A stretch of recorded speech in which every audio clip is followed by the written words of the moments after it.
開始潮吹啦！又嚇咗暴龍啫，真係啱啱會跳起啊！即刻翻身，叫醒咗佢。Hello，呢個 Happy Friday 啊！大家好，好嚟啊！今日第一個小主題啊，烏利單刀啊！哎呦，大家成日都聽呢個詞啦，究竟呢個烏利單刀係咩意思咧？大家都知個。講啊！咁咧，其實佢咧就係形容啊，辦事辦得糊里糊塗嘅一個意思啊。咁佢係點嚟嘅咧？唔係邋遢啫咩？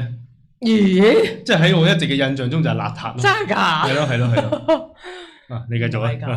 咁啊，相傳啊，就喺呢個1278年嘅時候啊，宋末元初咧，咁嗰陣時有個元軍裏面啊，就有個非常勇猛彪悍嘅百里長叫烏里。咁樣咧，佢嘅武器咧又開始啦，又喺度講我開始，佢叫烏里，係烏里。咁跟住咧，佢個武器咧係一把精鋼打造嘅。烏里，你知啊？真㗎，佢就係一個佢把武器咧，佢如果佢用雙刀咁嚟烏里雙刀，咁跟住咧，佢嗰把刀咧就係呢個精鋼打造嘅。鋼刀唔係呢個亞雷利亞鋼㗎嘛？咁跟住咧就重呢個30幾斤喎。咁喺呢個南宋將領裏邊咧就未逢敵手，即係好抽得啦咁。咁後尾咧南宋滅亡之後咧，咁呢個元軍就駐紮喺呢個廣東嘅新會，咁作為呢個守軍啊。咁阿烏里咧就留咗喺嗰度啦。咁後尾咧，阿烏里咧就為咗追趕呢個宋兵去到香山坦洲啊，咁咧有幾個嗰啲啲殘餘敗柳咁樣嗰啲南宋將士咧，咁就走啦，咁啊得到呢個村民嘅幫助啊，咁佢就坐艇渡河咁啊走咗啦。咁阿烏里咧就好心急咯，要去追佢喎，揮舞住呢個大刀，策馬一聲跳咗落水。好急啊！佢真係好急。咁點知咧？咁佢蒙古人嚟噶嘛？咁佢唔熟水性，掙扎咗幾下就瓜咗咯喎。咁跟住咧，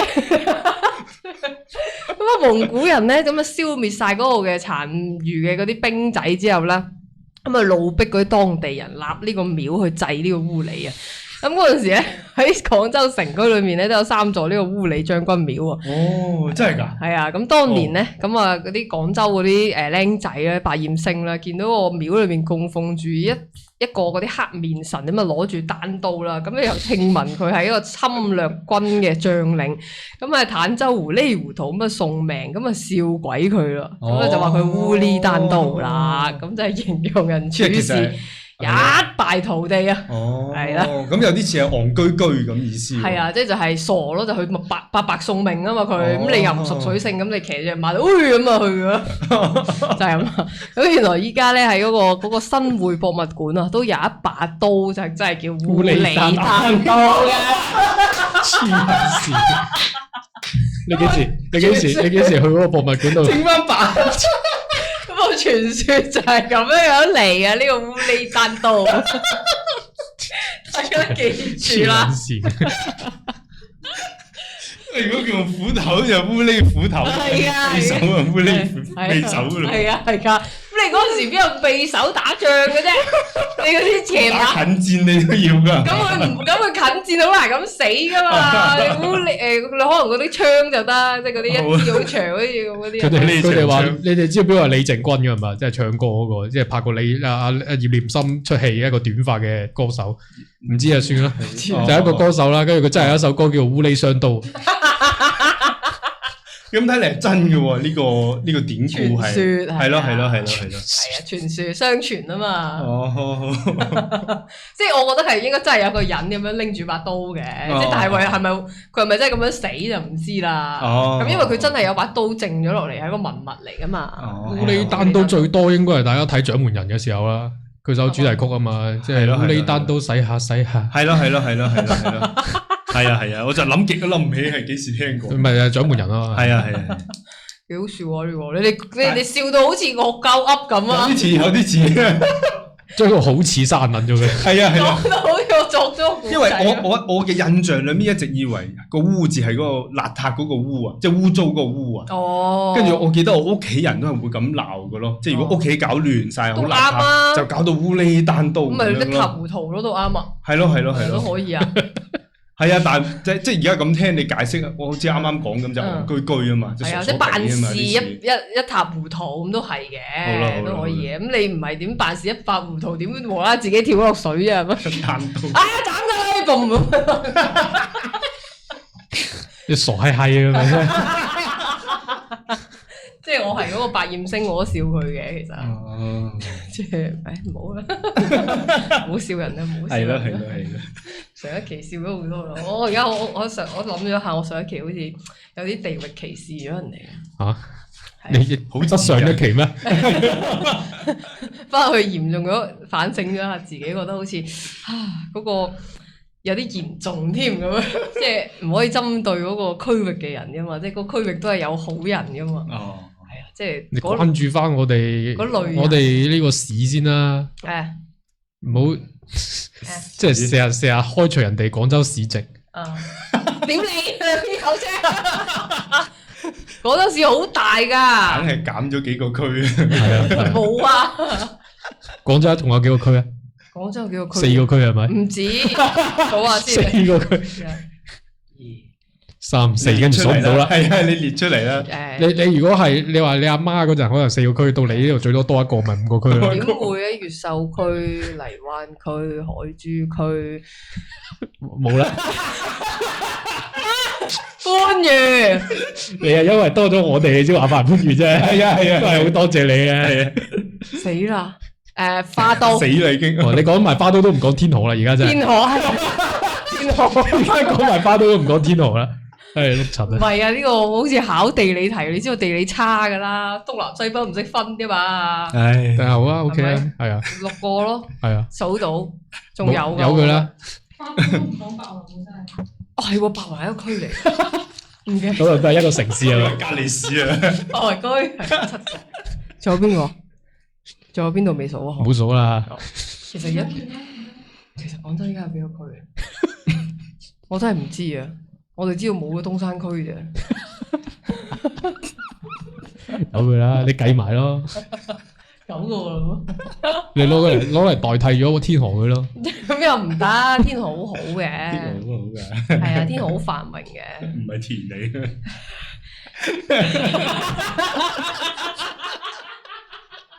唔係咁嗰陣時呢個，因為我真係聽老人家講嘅。哦。即係舊陣時天河城隔離嗰啲都係田嚟，我聽佢講，因為我嚟到天河城嘅時候，我都唔記得咗究竟隔離係咪田，因為仲係好細個。哦。係咯。咁係咁講，以前東山口都係田嚟啊。係嘛？電信大廈嗰個都係田嚟㗎，屌真嘅！我嗰陣時我翻我即係我去我嫲度嗰陣時，我翻去以前嗰啲舊相，佢影嗰度我都問佢呢度邊度啊？呢度咪東山口咯，跟住咪就係電信大廈嗰度咯。我話哇田嚟㗎，係啊，以前係田嚟㗎，以前成個廣州都係田嚟㗎咁。即係其實得西關嗰度係即係發達啲啊嘛，係啊。有啲樓點解一浸嗰啲蘿蔔潤嘅味？係啊，我都聞到。好臭嘅蘿蔔潤，似有人放屁咧。係啊，唔知。即係嗰啲高咯，黃埔區啊，屌！你有佢啦，你都未數完啊。係啊。從化我數咗，從化我數咗咩？從化我數咗啦。你有佢啦。係啊。你有佢啦。唔係啫，咁以前係真係周圍都係田嚟，咁東山區都係田嚟㗎，以前。係咯。好啊，好啊。好啊。成日都俾個氹我踩嘅，我都係講緊我阿嫲嗰啲相嗰個年代啊嘛，我講嘅。好啊，OK，正啊。真食。我嗰日睇到呢個講而家大陸嘅情況啊，即係語言嘅情況啊。佢喺度講佢話因為我哋網絡上面即係好多啲社交平台啊、遊戲啊都唔俾打粗口啊嘛。咁就例如呢個福字啊，即係你逼呢個 B 啊。哦，逼啊！而家啲小朋友就用個福字嚟代替啊。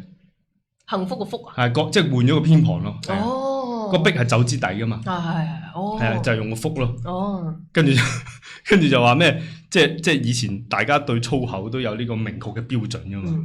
即係而家就係變咗所有字都可以係粗口。哦。即係搞到呢個情況係，即係模糊咗粗口呢個概念啊。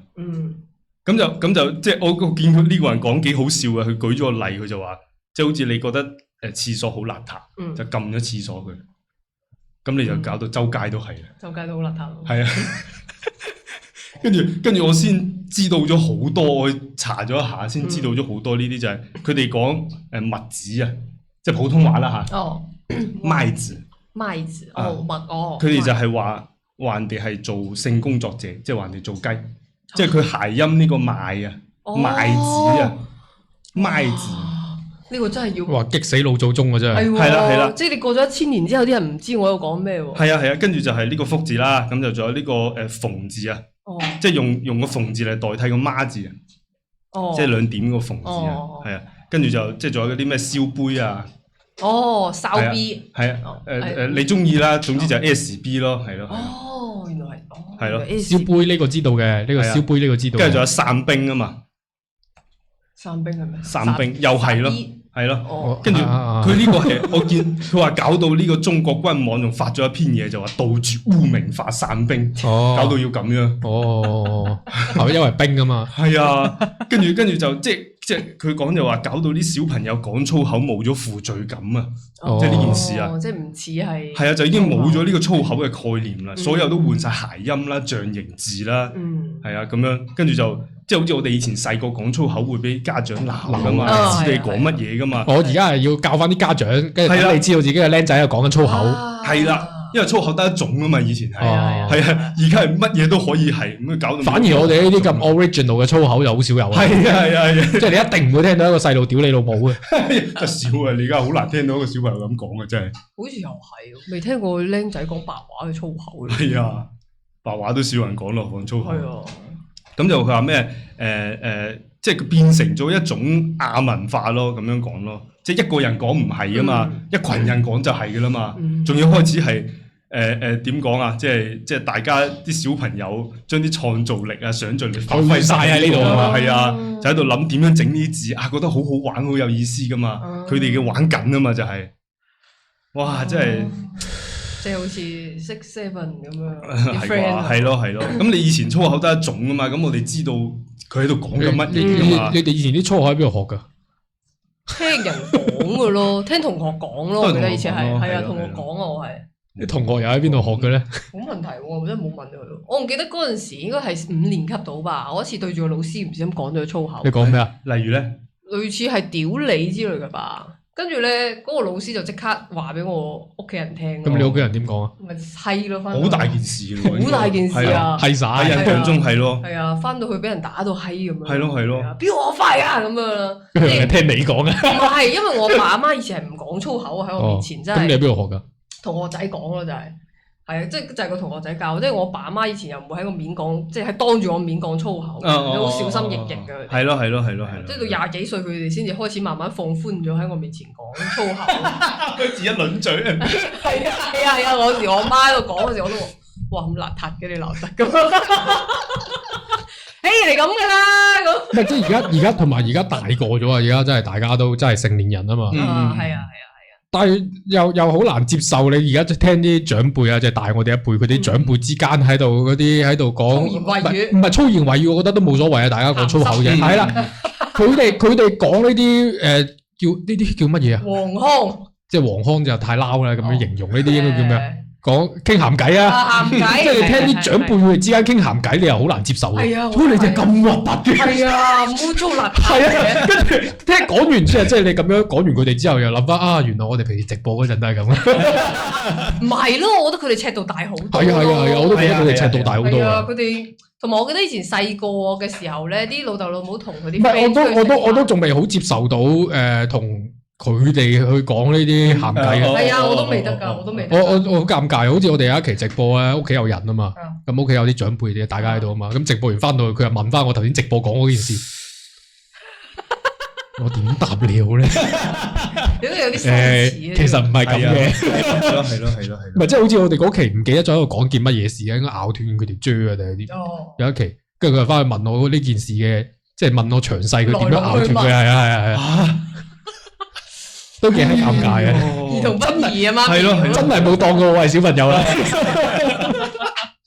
咁你都公開咁講啦。係啊係啊。我印象好深刻，我細個嘅時候，我屋企人帶住我啊嘛，跟住佢當我小朋友唔識，我聽佢哋喺度講偉哥哦，跟住你又開始從嗰陣開始已經好想試下。哇！即係嗰陣嗰啲內容，即係其實我識嘅嘢㗎啦嘛，嗰陣聽得明嘅，係啊係啊。哇！講到咁嘅，係啊。你加埋把嘴啊嘛，跟住佢變咗打出嚟嘅。係啊。我係細個聽佢哋講精蟲咯。哦。係啊，即係佢哋講好隱晦嘅，講啲蟲咁樣嗰啲 get 咧，即係就唔係講到精蟲，但係我已經細個已經聽得明係精蟲嚟㗎啦嘛，即係但係佢哋就好隱晦咁喺度喺度笑喺度講嗰啲蟲咧，即係佢加埋猥瑣嘅笑聲，你就知道係咩嘢。即係我印象好深刻咯，就係呢個蟲。即係佢哋都有迴避一下嘅。係咯，都冇以為你唔識喎。繼續。我翻嚟呢個就係。即係你以前咁樣啲小朋友講粗口，你識得你聽得明啊嘛，你仲可以教育佢啊嘛，但而家係唔得噶啦嘛，你話佢仲大條道理咯。我都唔係講嗰個音，係啊，我都唔係講嗰個字，邊關事啫咁樣。呢個仲難教。係啊，咁就好難教啦，係啊，跟住就即係你包括你喺網絡上面，佢仲即係你啲人打字咁樣鬧你啊、評論你啊，你舉報佢都舉報唔到咯。係啊，咁就搞到有一個咁嘅問題咯。所以即係你而家咁睇，好似唔關啲小朋友事咯，即係唔係小朋友嘅錯。咁肯定唔係啦，肯定係環境嘅問題咯。係啊，肯定係環境問題啊。即係你逼到人哋係咁樣諗呢啲窿路去做呢啲嘢，咁有咩必要咧？係啊，倒不如大家開放啲，佢講咪講咯。起碼知道咩事啊嘛，係咯。我見到一條評論講得幾好嘅，佢話我哋以前細個都係好啲啊，先有三觀再有手機。係啊，我哋嗰個年代啲手機係真係焗住啊！我哋到咗嗰個時候先有。係啊，啱啱好。都已經屌到反晒啦，先有智能手機。係啊，即係你有智能手機嘅時候，你仔都生得出啦。係嘅，智能手機嗰時係嘅。有智能手機，以前手機都係仲係停留喺種下菜啊、發短信咁樣啫嘛。發短信咯，係啊。咁嗰陣時其實阿媽買手機都係驚你即係揾唔到啫，即係揾唔到你啫。即係有啲冇咩玩啊，其實。係啊，咁就貪食蛇咯。係啊，真係係啊。玩一日㗎咯，都可以沉迷。係喎，你講起呢個係喎，連貪食蛇都可以沉迷喎。以前諾基亞貪食蛇同埋嗰啲滑雪。滑雪好似記得啦，好似我好撚中意玩。係啊，好似係啊。滑雪唔係厚啲，你冇記得我第一部手機好似冇。有嘅，厚啲咯。反正就係已經開始變咗有空間，即係唔係再係呢啲好平面。係啊，有空間。但黑白嗰陣好似係得貪食蛇。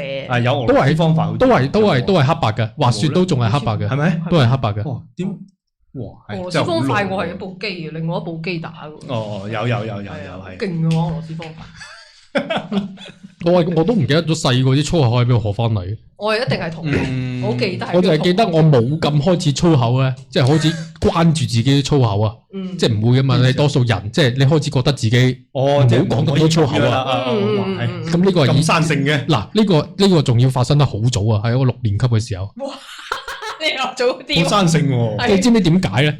就係以前學校一定有小賣部啊，即係一定有呢個打，唔係學校入邊嗰啲啊，即係出邊嗰啲你打躉嗰啲奶茶鋪啊，可能咁叫我哋呢邊，都唔係士多嚟嘅嗰啲，即係專門俾啲僆仔食炸嘢啊、煎炸嘢啊，跟住奶茶嗰啲沖粉奶茶嗰啲食店咯，即係嗰度係我哋嘅大本營嚟嘅。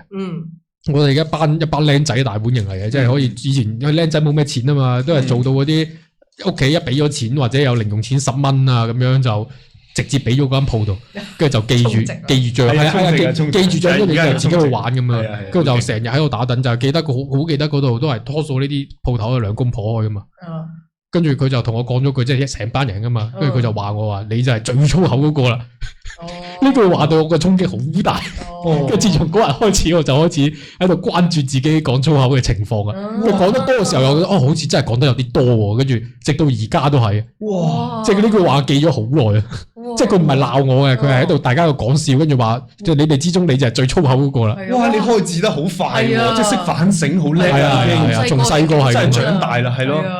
哇，勁喎！從細開始，就係從6年級嗰次佢講完之後，跟住我陷入咗懷疑，我係咪真係講咁多咧？跟住就可以關注自己，係咪真係講好多，真係幾撚難口嘅。哇！即係爛口到就係佢講完嗰句話之後，我就關注自己嘅爛口程度，應該真係每一句話都要屌你老母咁樣嘅。又要加句粗口。係啊，都係搞到而家咁撚斯文。哇，幾好喎！即係講得聽喎。係啊，因為好多時候呢啲嘢，你身邊人話你都唔覺噶嘛，都唔理噶嘛。因為我哋都仲係呢個傳統嘅東亞家庭啊嘛，所以喺屋企都係從來都唔講粗口嘅。肯定啦。所以我自我分析就係因為喺屋企唔講，跟住細個啲表達欲又太強啊，所以一翻學校啊喪講翻啲 quota 翻嚟，即係屋企翻到屋企冇得講啊。我係因為驚老師又話俾我媽聽，如果咪又會俾佢調。唔係你嗰個聽起身真係嚴重嘅，即係你鬧老師，你冇試過鬧老師啊嘛？係咯，我咁曳，你諗下我哋以前讀書，我咁曳，我都冇試過粗口鬧老師。係咯，即係已經有禮貌噶啦，長大成人噶啦，已經即係你唔會指住個老師。我冇指住佢啦，口快快啫，即係就係好似口頭禪咁咯，係啊，就係咁啫。我冇鬧佢，我好尊重佢嘅。唔係個老師後尾寫我評語寫得好好㗎，後尾我冇講粗口之後，就係爛口啲咁樣，但係其他都好好啊。佢冇講啊，佢評語好好嘅。所以每一個細個對我嚟講，每一個人嘅每一句話都其實幾重要。係咯。所以如果以前我細個有啲老師或者學校再好啲嘅話，我可能都幾好啊。飛啊，真係係咯。係咯，即係佢如果當時嗰個人係鬧你咧，你可能又接受唔到啊嘛，即係話死僆仔講嘢咁難聽嘅咁樣。我覺得都會嘅，都會嘅，即係有意見就會開始反思咯，即係睇下佢講得啱唔啱。我覺得仲衰過佢啱啱話佢最爛口。咁驚佢叛逆啊嘛，就你乜話我？唔會啊，你個街啊個。唔會嘅，可能有圍拗症啊！佢覺得你話你咁爛口嘅，跟住我又唔中意人哋話我好。係啊，就係咁。唔中意你話我好啊，我就要衰啲。嗱，我就唔講，我就斯文啲。係啊，即係如果以前細個啲人啲老豆老母或者啲老師啊，讀書冇閪用嘅，冇閪讀啊，咁可能好啦，認真讀書。係咯。咁你梗係想試下大家講嘅唔同個方向係點樣啊嘛？即係靠自己去獲得嗰個答案啊嘛？你大家都講呢個，我信你啊！係咯，你哋講大家都講呢樣，我肯定信啦。我就係因為信你，所以我想試下其他咯。係咯，咁嗰個人都已經睇到頭啦，一眼睇到個結局係點啦，咁有咩意義啫？即係我覺得呢招對小朋友應該都幾有用。睇咩小朋友啦，係啊，睇性格啦，唔一定嘅，要因材施教呢啲嘢，係咯。即係我打機好玩噶，打多啲機啦咁樣。咁佢咪真係玩咯？讀書，咁我咪真係玩咯。你打機都係要好似另外嗰個咁，就將佢變成任務，即係好似將你嘅愛好變成工作咁。係咯，就將佢嘅打機變成呢個任務，佢又可能唔中意噶啦。係啊，要逼佢打成點咁嘛。係咯。係咯，我個侄女咪就係屋企人幫佢買埋遊戲機添咯，跟住佢就放喺度唔玩咯。跟住另外一個大啲嘅侄女，佢屋企就唔俾佢睇電視嘅，跟住佢去到嗰度喪打啦。哎呀，真係喪打！佢話佢睇電視睇到咧，要家長提佢眨眼嗰啲啊。我話咁撚認真啊！我話點樣做到啊？哇！真係入迷喎！係啊，跟住我即係咁樣。係啊，我老表就話成日都要提佢眨眼嘅。喂，你快啲，你唔好咁樣望住啦，你快啲眨眼啦咁。但係好多嘢都係整定嘅，我覺得好似嗰啲近視咁啦。我細個真係做盡晒嗰啲嘢，但係我都冇近視。係啊，我都係啊，我以前就係做盡晒任何雙眼嘅嘢，我都冇近視。我都係夠啊！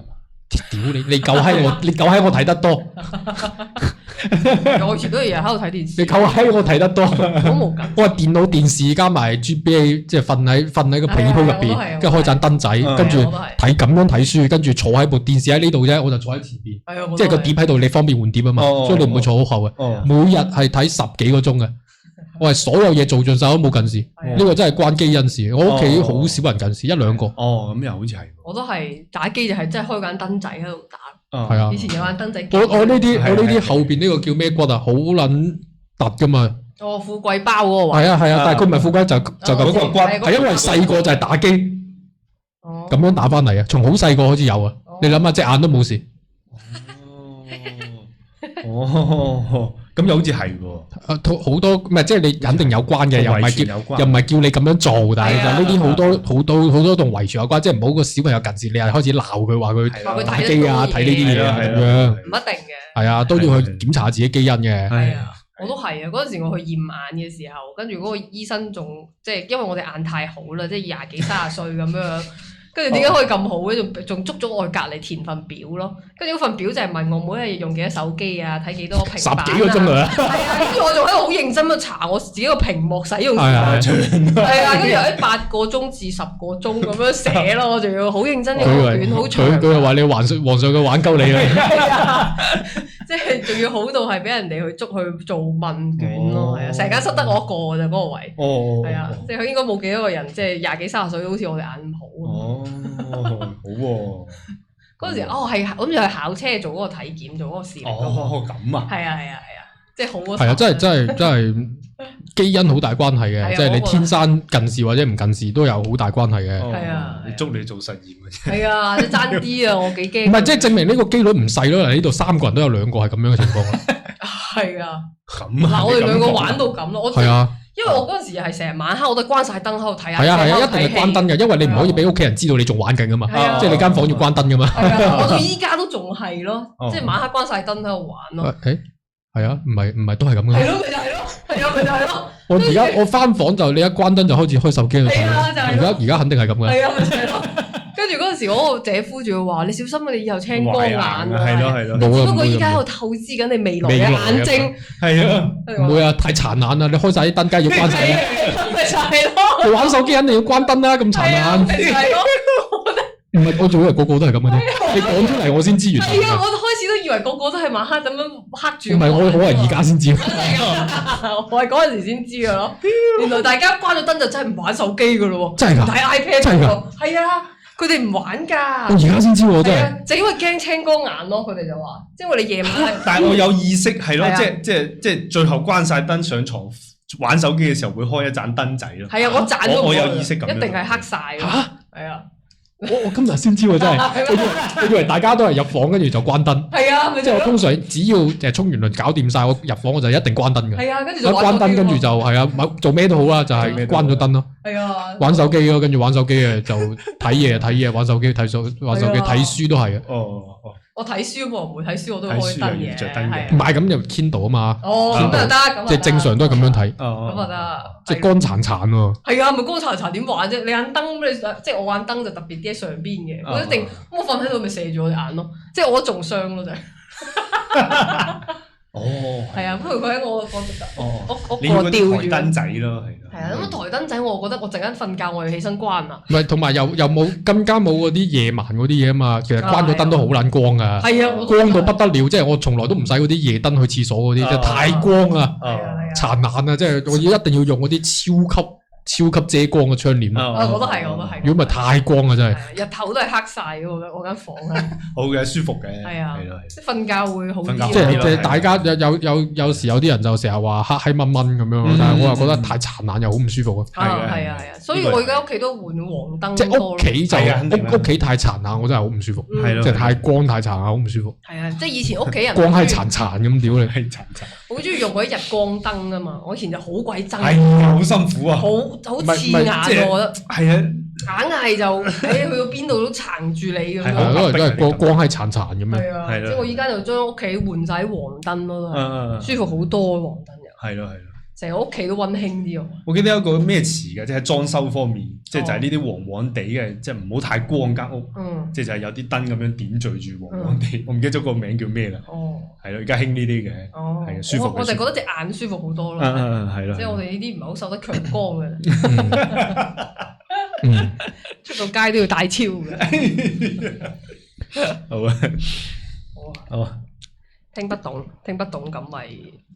上字幕學下啦，係學下咯，係啊，幾有趣。佢呢個新嘅，有冇睇嗰個各大廠商都準備陷入呢個 AI 嘅隱形叫咩啊 ？AI 隱形叫標籤啊，定係叫乜鬼啊？佢個名詞我唔知啊，反正就係叫水印，類似水印。有水印，你所有 AI 生成嘅嘢都有你睇唔到嘅水印，但係可以全部可以溯源，跟住就係你嘅無論圖片啦、文章啦，所有嘢你細幅度嘅改動都係知道，即係等於有個 tag 喺度，你呢個就係 AI 嘅，即係每個廠商都準備跟進呢件事啊，因為越嚟越多人即係將呢個嘢當成係自己啦。咁就係基於呢個咧，就係一個 AI 建議啊。即係大家查 AI 嘅意思啊！即係呢個 AI 建議咧，令人嘅準確率暴跌啊！人嘅準確率反而自信係翻倍咁樣暴增啊！即係而家現今社會啊，即係研究顯示啦，呢個 AI 建議嘅抑制批判性思維咁樣啦。哦，即係法國同埋意大利嘅3個大學研究發現啊，獲取咗 AI 建議之後咧，即係通常呢啲人咧就講呢個唔知道 I don't know 嘅意願咧，從44%驟降到3%。即係唔會再講話 I don't know， 即係或者我唔知啊咁樣，係啦。跟住佢話準確率咧，但係呢個準確率咧就係從27降到9%，而自信嘅程度啊，從自信嘅程度從30%升到76%啊，係咁誇張嘅，即係懶叻嘅人係多咗，從30%升到76%嘅，即係就係人類就變得越嚟越糟糕啊！係咯。但係其實都好多新聞講話啲 AI 呃人，跟住搞到唔會有人信嘅。佢就係話準確率就變咗淨係得返1/3啊。咁但係自信度又喺度翻倍咁樣增長啊。OK，係啊。咁其中一個大學副教授都話啦，研究專登去用呢個 AI 模型，通常答錯電影細節問題啦，並用一個模型之類啦，以排除呢個合理委託嘅解釋。即係即便係引入金錢獎勵，準確率咧，亦都淨係回升咗16%啫，即係遠低於冇 AI 時代嘅27%嘅基線啊！即係佢有一啲研究數據啦。即係研究人員就將呢種行為叫做認知投降啊！呢個詞又幾過癮，係啊，呢個詞又幾新喎。佢認知投降就係等於人，啲人接受錯誤 AI 答案嘅概率高達80%。哦，但係就比唔用 AI 嘅時候更加自信。哦，咁啊，係啦，跟住佢仲有一個批判消亡，就係 AI 嘅可用性本身就喺度抑制緊人類識別自身無知嘅認知習慣。哇，好長啊！你一段話。哦，抑制人類識別自身無知嘅認知習慣。係嘅。即係而家你會見到好多人嘅，就係你同佢講乜嘢，佢係掉個 AI 出嚟俾你。係嘅，佢係咁講嘅。跟住佢就唔作任何自己嘅解釋噶啦。咁你自己同 AI 鬥啦，佢嘅意思就係你自己同 AI 鬥啦。我見好多評論區都係咁啊，即係好興發呢啲截圖添。哦，係幾正喎又。係啊。但係我有時都會俾 AI 啊，我都試過好多次啦。咁你咪就係仲有呢個你仲未認知投降咯？仲未投降？唔係，因為我覺得佢好蠱惑啊，有時即係佢真係夾硬生安白做個答案俾你，你睇朝成句話唔通順嘅，我屌你！有冇例子啊？即係好似有時我查呢啲粵語嘅句子啦，即係佢嘅由來啦。開始嘅時候咧，咁我兩邊都會查啊嘛，即係 Google 啊、成啊咁樣兩邊都會查下噶嘛。但係咧，我查完 Google 之後咧，可能佢俾出一個好似啱啱嗰啲咁咯啦。但係嗰個 AI 係可以俾一個完全好似佢自己東拼西湊嘅故事俾我咁，你睇就知道連個邏輯都唔通順嘅咯。哦，即係真係好似講話烏哩雙刀咁樣。咪所以就係好多係就係以前你係知道自己唔知道噶嘛，知道自己唔知道嘅，而家係唔知自己唔知道。即係就緊碌柒咯，即係你搜完 AI 嘅嘢，你係當你自己已經識咗啦，知咗啦，係啊，你係唔知你自己唔知道咯，就當咗呢啲全部係真理咯。咁其實呢件事我從未呢啲大模型喺最初級，可能 GPT 1.0嘅時候我就已經講過啦。呢個只會將人嘅差距拉得越嚟越大。係啊。都話佢嗰陣時計數呃我咯，你哋唔信，我搵唔翻嗰個 sample 就而家，因為嗰陣時用另外一個號啊，即係唔係用依家嗰個，即係嗰陣時冇咁容易上到嘛。唔知咧，係啊，佢成日呃人㗎，即係依家可能計數好啲咯，佢，即係但係寫故事佢都係好差咯，就係。所以我嗰個先至喺度睇嗰個 Codex 啊嘛，嗰個，即係類似係咯嗰個啦。跟住我就喺度睇緊佢係咩嚟，因為今日個 friend 咁喺個群度講起。跟住我就去睇咗嗰啲 YouTube 嘅介紹，即係嗰啲真係嗰啲上課。OK。就唔知點解要將一件事咁複雜化咯？即係其實我都並唔係咁好，佢教人點樣整視頻嘅。我啱啱睇嗰個，okay. 即係我心諗佢打咗一版嗰個提示詞，都剪得好咗啦個視頻。我自己，我做乜鳩要打咁柒多個提示詞？我唔知係咪嗰個嘢教學嘅問題啦，佢就自己拍咗。係咁，佢要教真係乜都即係零基礎啊嘛，等於係。係啊，即係就唔知啊。有時我係覺得佢啲人運用呢樣嘢，好似將一件事複雜化咯，就反而係變咗，即係搞到我都唔知係我唔識，即係我未理解啊，定係即係好似同佢哋嘅理解好似有少少偏差咁樣咯。點解件事會搞到咁嘅咧？咁樣咯，係啊！即係我今日睇嗰個，我真係好認真睇晒，我諗住真係學到啲咩嘢啊嘛！睇完之後。哇！我自己剪兩刀唔係仲快咩？咁樣就係嘥咗時間。即係佢，我相信嗰個嘢係好用嘅。佢即係搭建嗰個工作台，我覺得係 OK 嘅。即係後尾我睇咗其他，只不過我吐槽其中一個教人點剪視頻嘅啫。好啦，我就即係其實聲笑咗出嚟。下邊啲人好認真覆佢，多謝你嘅分享。嗰啲咧。咁多所以其實 AI 係對聰明嘅人越嚟越會令到人越嚟越優秀，因為佢係幫助咗好多人學習嘅問題啦，好多嘢你以前冇渠道去其他地方學習嘅時候會方便好多啦。但係對於懶唔思考嘅人，只會更加加劇佢大腦嘅退化咯。係啊，所以係啊，冇辦法嘅。所以而家你見到呢啲叫咩黨啊？又有名詞我唔記得咗啊！屌，就係你講咩都就係發咗個 AI 出嚟嗰啲，叫咩黨啊？咁咪你只可以你啱啊？係咯，係嘅，都唔知點覆佢好咯。係啊，所以而家老藝術家手搓嗰啲真係好珍貴。係啊，即係你就見到人哋即係嗰啲手搓痕跡就已經覺得哇係個藝術品啊！係咯，就係要呢啲唔完美咯，反而係啊，我都覺得係啊，即係同埋唔知依家睇好多嗰啲片都係有嗰啲叫咩恐怖谷效應嗰啲 feel 啊，好似上幾期講過呢個，有佢呢個講過啦，係咯。唔知啊，即係我見我近排我屋企人成日睇嗰啲 AI 短劇啦，真係。係啊，我媽都係啊。呢個淪陷咗你唔使講。每個最近開始啫，每個屋企都一定淪陷嘅呢個病毒嚟嘅。呢個係新型嘅喪屍病毒啊，即係勁過即係睇咗出群體啦。但係嗰啲都係太 out 啦，我覺得。即係幾十年前嘅套路，最新嘅應該係 AI 短劇啊嘛。呢個真係新型病毒，你每一個屋企你唔打疫苗，你冇辦法避免嘅呢啲嘢。即係疫苗雖然仲未研製出嚟啦，咁你。冇辦法避免嘅喎，你屋企人睇咗未啊？睇咗啦，睇咗好耐啦。我成日同佢出去食飯，佢都喺度睇㗎係咪？喺度睇，我話你唔好再睇啦。AI 嚟嘅，假嘅。佢話我知啊，係啊。跟住佢放低一陣，跟住又拎翻起佢咯。我就話不如你食埋餐飯先睇啊，咁咯，即係真係好似變咗我細個咁樣咯。關咗部電視佢，嗰啲咧，明唔明啊？而家我關唔到佢手機啊，而家喺度。即係咧，我阿媽係中意睇小説嘅，即係佢細個就好中意睇書嘅，咁就後嚟就睇好多小説就亂咁搜嗰啲好無聊啊，咁就我覺得都冇意思啊！即係而家多咗好多都係似係 AI 寫嘅咁樣，仲衰啊嗰啲。咁就係啦，咁都唔知俾咩消遣佢啦，咁佢就而家去睇嗰啲 AI 短劇咯，又唔知俾咩選擇啦，即係唔睇呢個又睇啲咩咧？係啊，就係咯，跟住我都同佢講話，因為我單啲其他嗰啲即係片俾你啦，睇下啲韓劇啊成啊咁樣啦，嗰啲又要追咁樣，我單晒成部俾你喎，由頭第一集到40集喎，係啊，真係唔知點算啊呢個。係啊，即係佢已經入咗去嗰個即係短平快嘅嗰啲節奏裏面，冇得救嘅呢個。係啊，你冇任何辦法，呢個就係新型嘅喪屍病毒。係啊，就係同 Walking Dead 一樣。係啊，即係你以前都仲可以關電視啊，你而家關唔到佢手機噶嘛。係咯。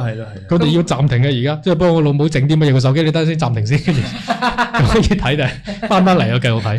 好離譜啊！而家係兩個都係24小時喺度睇短劇嘅，即係成個屋企都係 AI 短劇嘅聲。係啊，即係有時佢可能喺度洗緊碗喺度執緊嘢，佢都喺度聽喎。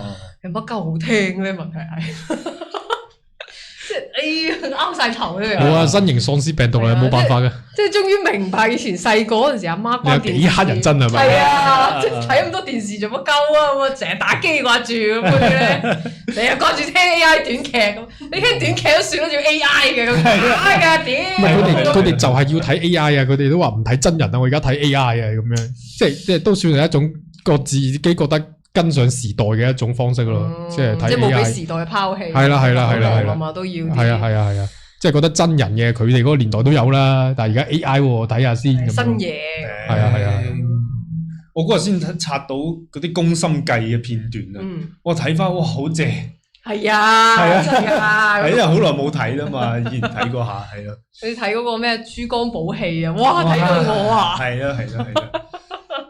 我阿爸係銀行家，即係呢啲對白真係好好啊！你明唔明？啲 AI 寫唔出嚟噶嘛呢啲。彌足珍貴啫。係啊，唉，真係好好睇。冇辦法㗎啦呢個，我已經放棄咗好耐，放棄咗好耐。你自從18年有抖音開始就已經放棄咗啦。我抖音其實開頭嘅時候我都還好嘅，即係佢睇，即係因為開頭嗰啲我都覺得有啲都好睇嘅。係，即係都有價值嘅內容，但係少咯。即係可能10條裡面都冇一條嘅。啱開始多啲嘅，係啱開始就多啲，可以俾佢探索下呢個元宇宙嘅。元宇宙。哇！好耐冇聽過元宇宙啦，屌呢個詞呢個泡沫，你勾起人哋啲傷心回憶啊，可能係咯，好多人啊，當年。佢默默咁就爆咗啦，好犀利！哇，好耐冇聽過呢個詞啊，正啊！搵期講下元宇宙先。哇，都唔知從邊度講啦，真係我唔記得咗，好似好耐咁。我記得行嗰啲書店啊，全世界元宇宙。係啊，本書都係寫元宇宙㗎嘛，Web 3.0咁樣，係啊。哇，正啊！即係成日係咯，我嗰時我睇嘅時候，我都係諗唔明，好似係我自己冇跟上咗呢個時代咁樣樣。哦，佢爆咗冇事咁啊？你明唔明啊？即係一種劫後餘生，我唔關我事嘅。唔係咁，你都要知道嘅，你都要知道。咁又你要知一個套路，你先可以插到一個套路噶嘛。而家咪換咗第二樣嘢咯，咪換咗電視機咯，即係冰箱電視機咯。而家換咗冰箱電視機咩啊？呢個係有佢啦。而家元宇宙咪變咗啲冰箱電視機咯，一樣嘅啫嘛。哦，即係咩啊？唉，即係冇嘢啊。哦，有佢啦。即係能力、日精。好啦。我以為係啲咩暗號嚟嘅添。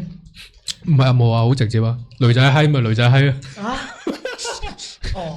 冰箱電視機咪冰箱電視機啊。哦，即係而家啲電視機呃人嘅。冇，唔係嗰個啊，係有佢啦。冇啊，有佢啦。陣間落播同我講啦。一係講啦。係啊，成日都想抄低你哋陣間落播講嗰啲，我成日唔記得。嚟投稿啦。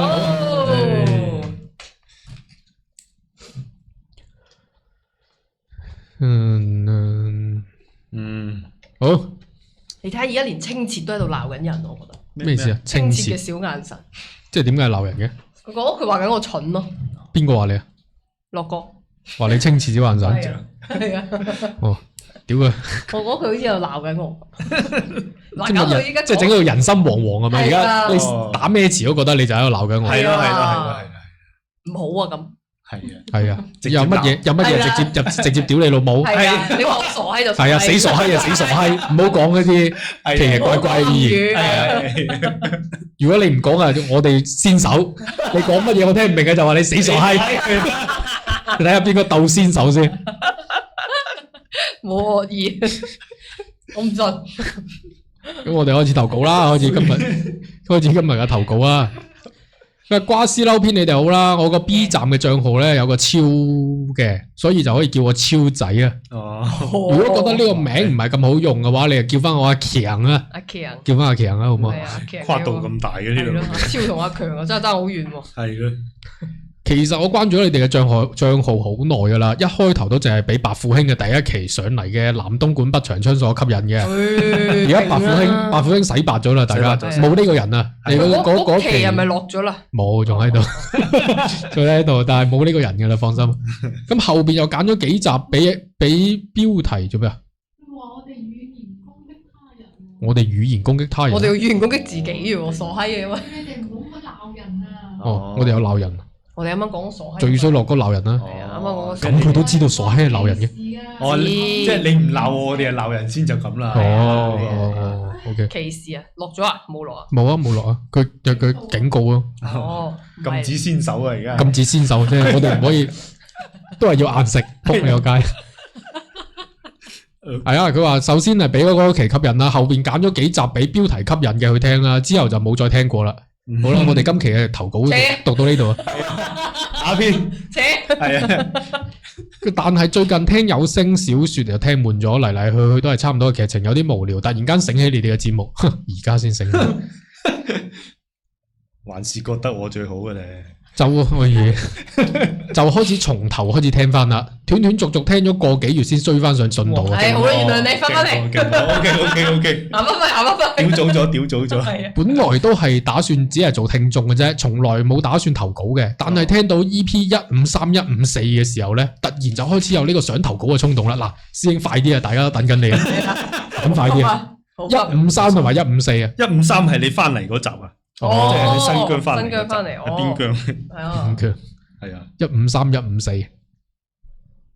我 cut 咗佢啊，嗰個阿俊啊，嗰集啊。我都幾 drama 嘅。係啊，佢話可能就係你哋講嘅想做期不設防嘅原因，所以就寫低呢一篇投稿先。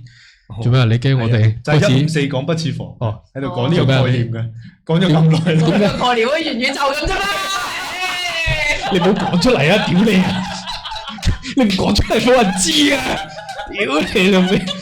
唔係，你大家唔好聽佢，唔好誤會，不設防係真係會有嘅。未爆。我哋準備整呢個不設防3.0。未爆嘅。係啊，互聯網加不設防3.0。咁佢話，所以就寫低呢篇投稿。點解你覺得我哋講咗想做不設防，然後寫呢篇投稿嘅？即係你覺得我哋之後唔接投稿啊嘛？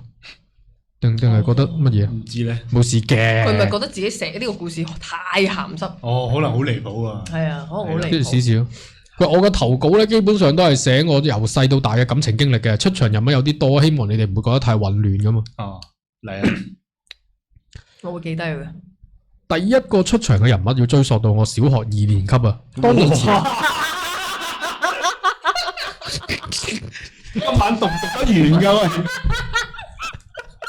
喂，跟嘅佢4張我好拗教啊！要聽30幾年喎。喂，咁早熟嘅小學年級，7歲8歲嘅啫喎，又要呢個又要從嗰個幾多年幾多月幾多日開始講到而家2026年8月，係咯，有咁多年有排講啊！喂，咁早識中意人啊？嚟啦！咁當時父母係3班倒嘅，而我老豆有班固定嘅雀友。你呢個3班倒係包括埋打麻雀係嘛？都好合理。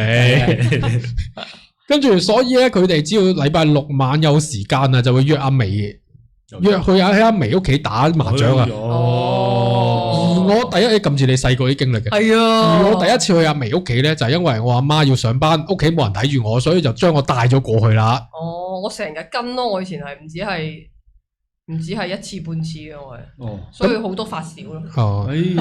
都係啲雀友啊。係啊，有啲雀友啲仔女。因為我同阿眉係同級嘅，而且淨係隔咗一個班啫。然後啲家長就覺得可以將我哋放埋一齊寫作業啊。咁所以後邊咧，只要我個老豆過嚟打麻雀，就會將我同埋我啲作業帶埋過去。而我第一次喺學校見到阿眉，就係一次上緊課嘅時候，阿眉同佢班主任行喺走廊度行過。後嚟先知原來阿眉係因為身體問題休學咗1年，然後做完手術休養好先重新翻學嘅，所以阿眉其實係大我1年半左右嘅。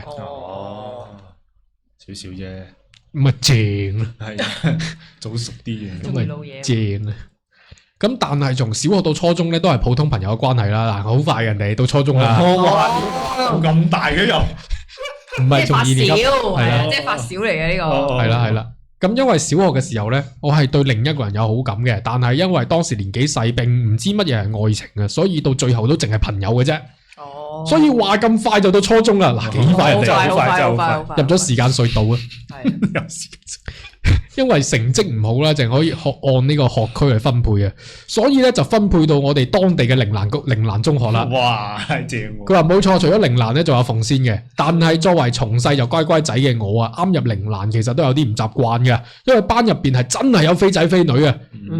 但係同一個班相處耐咗咧，其實都仲好啲。而喺初中登場嘅就淨係得係阿蛇啦，阿蛇。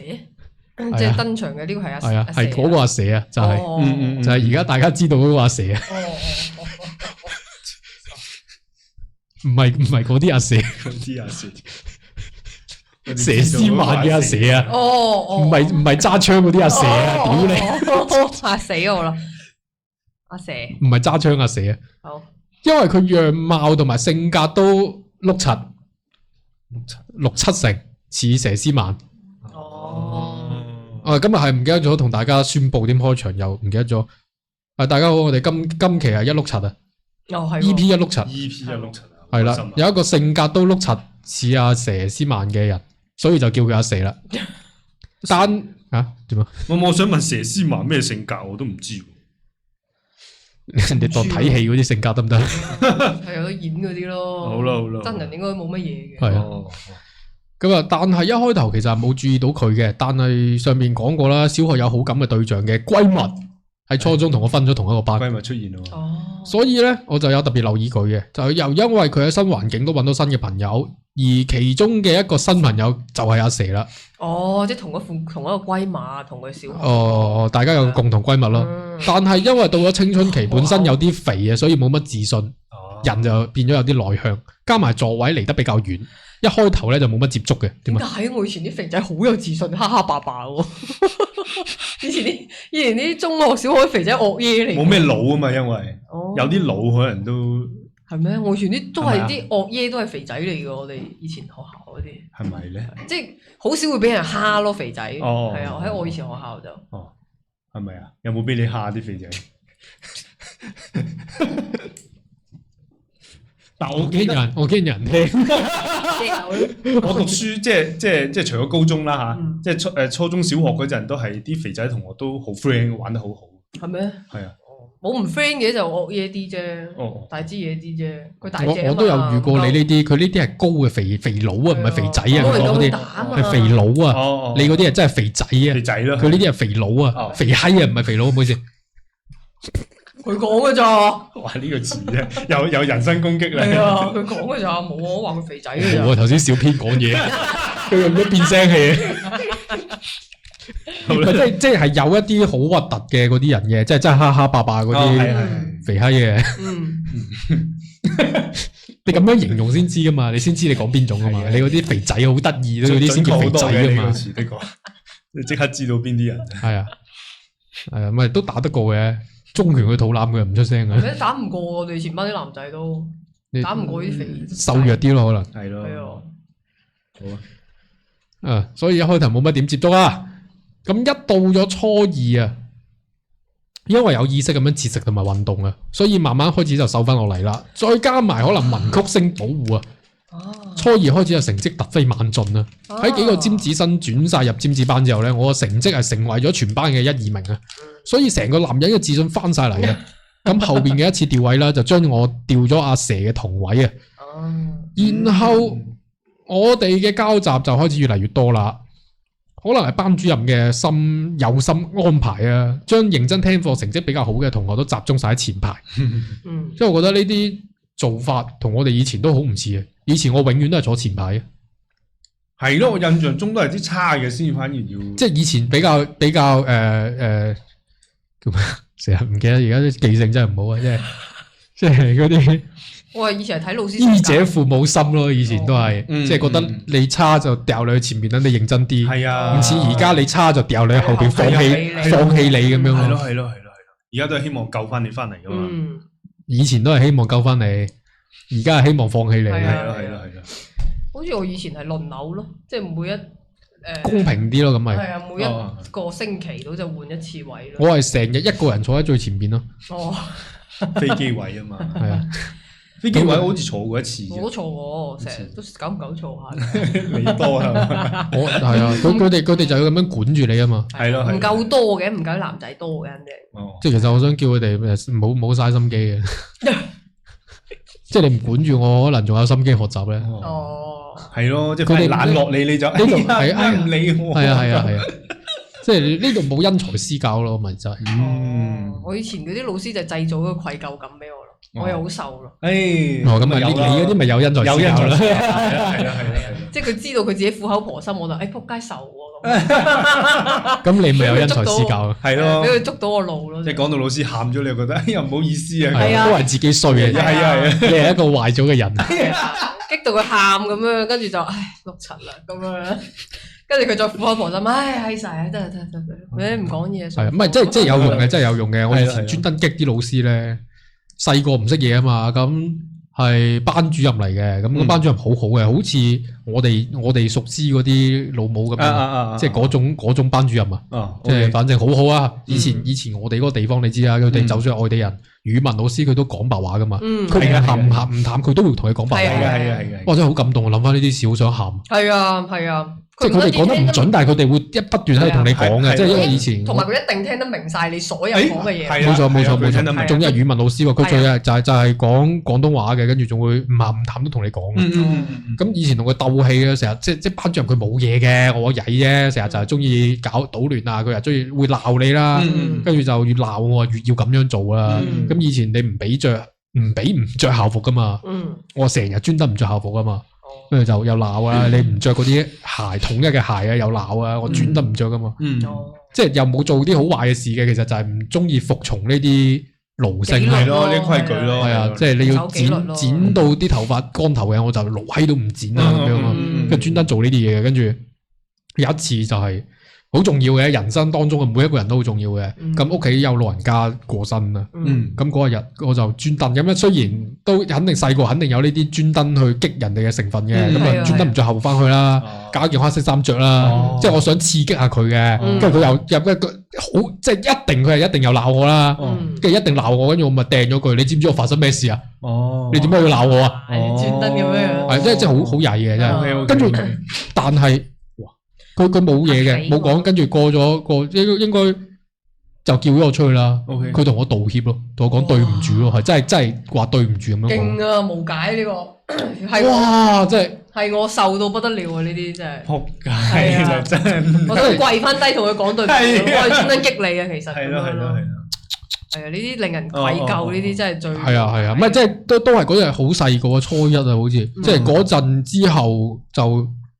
都好大影響嘅，就令自己成為一個敢作敢為嘅人啦。好似之後每一次即係再之後嘅所有讀書生涯，所有做錯嘢，都係第一個去認係我錯，對唔住咁樣。跟住其實所有老師都冇鬧過我噶。你係咪有搞喊嘅英語老師啊？我哋嗰陣，我記得你有搞喊。我冇咁樣做，唔係一定唔係我，唔係你整，一定唔係我，都係因為係。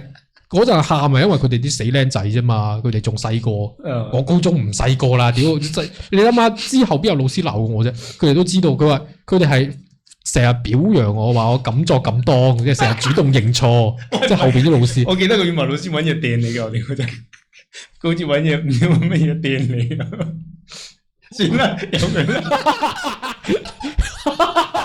唔係，跟住因為後邊就真係成熟得快，咩早熟得快嘅。後邊啲老師好認真鬧我，都係即係笑住同佢認錯，真係啊，對唔住，我唔啱，對唔住。即係因為我都知道呢個老師好，即係唔係嬉皮笑臉嗰啲，即係真係佢都感受到我認真係接受佢嘅，跟住佢就覺得啊咁樣又幾好喎。係咯，唔係你性本善，本身好在就。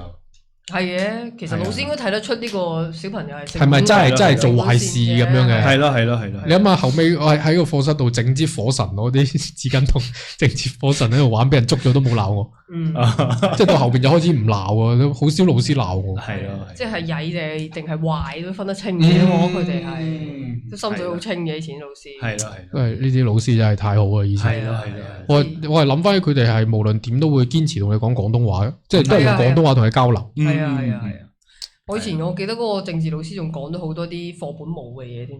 咁一定講嘅，係嘅，政治老師嘅特色嚟。係啊，一定講嘅。好豐富咯，即係政治老師、歷史老師都講嘅，豐富咗我對一個自己地方嘅一啲歷史。唔係，即係以前嘅政治老師同歷史老師同而家唔一樣啊！而家有太多壓力啊，太多唔同嘅社會唔同咗。我哋以前嘅政治老師同埋歷史老師係等於密宗嘅宗師咁。係啦，冇錯，灌你頂㗎嘛啲知識。即係你本書本同埋所有嘢佢唔寫嘅，但係喺每個班度灌你頂，即係傳授咗你好多失傳咗嘅知識啊嘛，係咪啊？即係可能佢哋嗰陣時，可能佢哋讀書嗰陣時都係咁樣灌頂嘅，係啦。可能佢哋嘅課本又同我哋嗰陣時唔一樣，失撚傳咗喎。唔係，你知唔知其實係因為我哋讀書嗰陣嗰批老師，佢哋係嗰個年代嘅人啊。係啊，佢哋係嗰個年代嘅正經歷過嗰個年代嘅人。係啦，咁到我哋呢一代，佢冇辦法啦嘛，只可以灌我哋頂咯。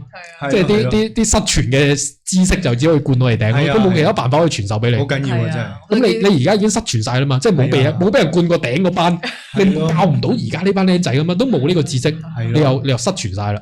即係呢啲冇人秘笈嘅嘢就冇都冇噶啦。係啊，同埋呢一同佢啲僆仔講，我仲話你係作嘅添。係啊。即係但係嗰陣時嗰啲老師係真係親身經歷過嗰個時代，係嗰個時代落嚟嘅人，見過或者佢屋企親人經歷過。係啊，無論係後生啲啊或者老啲嘅，佢哋都係嗰個時代嘅人。其實好明顯嘅，好明顯嘅。即係嗰陣時，如果係我哋細個，佢40-50係咯，都肯定經歷。就係嗰個年代嚟嘅人，係就係嗰個年代嚟嘅人。咁佢仲要係有文化嘅人。咁你諗下，佢就係嗰一批密宗宗師咯。係啊，真係好勁啊！佢哋存活到，佢哋就係嗰一批密宗宗師，所以佢咪可以灌你頂。以前我哋好多，我哋呢一輩好多都係因為佢哋灌頂，所以知道咗。係啊，同埋以前野史，同埋以前互聯網係冇網管噶嘛。我哋撥號上網嗰個年代嘅互聯網野蠻好多嘅，冇咩網管噶嘛。係咯，咁咪真係世界大同咯，嗰個叫真係可以。嗰陣衝浪啊，可以揈到好遠噶嘛。係啊，你真係去咗隔海嗰邊噶嘛？你真係可以入。我以前細個即係插電話線衝浪嗰陣，可以攣到好遠噶嘛。控制，所以知得多啲咯。以前所以其實我哋以前其實知得多過而家呢一批小朋友。即係嗰啲真係叫野史咯，嗰啲真係正言順嘅，好危險啊！咁但係我哋都冇變壞啊。係啊，咪就係咯。包括一開始講個粗口都係噶，我哋嗰陣咩唔講得啫？係咩都講噶啦。係啊，唉，好，繼續啊，好啦。講到邊啊？有心安排啊，係啊，集中咗前邊啊，同學生，所以我同阿蛇嘅距離一直都唔遠啊，所以相處耐咗咧，我哋就變咗好好嘅朋友啦。所以初三嘅時候咧，我就因為撞車入咗廠啊，佢就會帶頭同幾個平時玩得好嘅朋友過嚟探我。同佢一齊接觸呢2年啊，我哋都有互相送過聖誕禮物啊。到咗中考之前啊，佢同佢2個閨蜜都會叫埋我同埋班上另一個成績好嘅同學組成一個學習小組。到咗星期6就會去其中一個朋友嘅屋企吉嘅出租屋嗰度開始學習啦。哇！有陣時咧會休息打鬧一下，當然啦就少不了身體上嘅接觸。哎呀嚟啦！喺呢個時候我先發現原來女仔嘅身體係可以咁軟、咁輕嘅。香係咯，香都係一個統一嘅形容詞啊。當時大家肯定都係互相有好感噶啦，可能係因為大家都冇諗過會早戀啦，所以就始終都冇篤破嗰一層窗戶嘅紙啊，一直都淨係好曖昧咁樣相處啦。當時班上面仲有另外一個矮仔好中意阿蛇嘅，但係阿蛇就本身細細粒啊，又點會中意同一個身高差唔多嘅矮仔呢？哦，慘啊咁樣，加上個矮仔又撈撈地咁。哦，呢個先係原罪。呢個真係原在。班入邊仲有個同學想撮合佢哋2個嘅，但係其實我有留意到阿蛇係有少少抗拒嘅，所以有陣時咧我會適當咁挺身而出，去幫佢抵擋住矮仔嘅攻勢，同埋同學嘅助攻。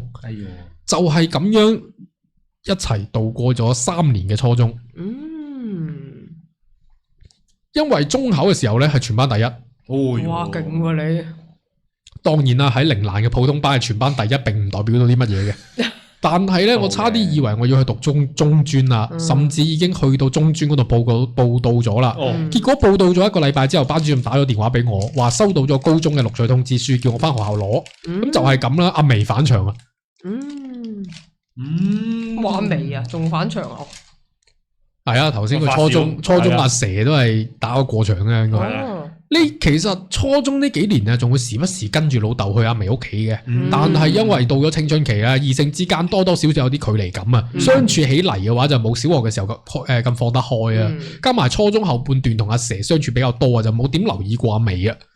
但係啊，就係翻學校攞錄取通知書嗰一日，我喺班主任辦公室嗰度重新見到阿眉，正啊呢個時候。以前係中短頭髮嘅佢，變咗留住一頭長髮。哎呀，嗰一頭長髮咧，就帶住一抹不走的溫柔。你作噶嘛？我講嘅，屌你，唔似你作嘢。而佢認出咗我。哦。我哋各自領取咗錄取通知書之後，就行到走廊，一邊行出去就一邊喺度傾自己以後打算同埋近況啊。直到行出學校門口，我都沉浸喺佢嗰一抹溫柔嘅，好多抹啊，真係。係。而佢可能係沉浸咗喺我嘅乾淨幹練入邊啦。你做咩啫？對唔住，佢又知。飲啖水先。係咯，係咪懶叻㗎呢個時候？我好驚啊！係咯。咁自從嗰日開始啦，我哋就喺企鵝上面傾偈越嚟越多啊，自自然然咧就傾起咗拍拖啦。阿眉知道咗我係單身之後咧，就問我可唔可以做佢男朋友。哇，咁快嘅！咁主動嘅呢個女仔，好叻你堂喎，果然係俾你吸引咗喎，冇錯喎。係你又陰好抹喎，睇嚟。係俾佢好香啊！佢係俾佢嘅乾淨同埋幹練吸引咗。幹練係啊，乾淨同幹練。幹之練。咁係啦，咁呢個時候咧，我就喺度諗啦。阿眉係我由細識到大嘅，性格溫柔，係個乖乖女，而家又生到亭亭玉立，加埋我哋已經初中畢業，邁向高中啦，係時候嚟一場轟轟烈烈嘅早戀。所以我應承咗佢。好啊，好難唔應承吧？我覺得我冇呢啲咁樣嘅經歷。咁咩？冇呢啲咁嘅人太多啊！咁以前嗰個年代啲女追男隔層紗嘅啫嘛，係啊，以前啲男仔好易溝，咩仔溝唔到啊？係啊，依家呢度先至。你睇佢係。依家先難啲嘅。我得閒真係要不設防去攞翻我嗰堆情書翻嚟先。又開始，從來都冇回過。又可以整大呢個泡沫啦。係啊，從來都冇回過。吹大個泡沫啊！讀一篇啊嘛，我攞出嚟。正啊你邊詩啊？冇人知道係邊個噶。哦，好啊，即係知道唔會認啊。咁係，自己知啦，係啊，都唔記得啦，快應該人哋個係啊，就係你條仆街。係啊，後邊諗翻起啊，佢話就咁樣成為咗阿眉嘅男朋友啦。但係後邊諗翻起當初做嘅呢個決定真係錯得離譜啊！兔仔唔食窩邊草啦，我點解要溝一個識咗咁耐嘅朋友咧？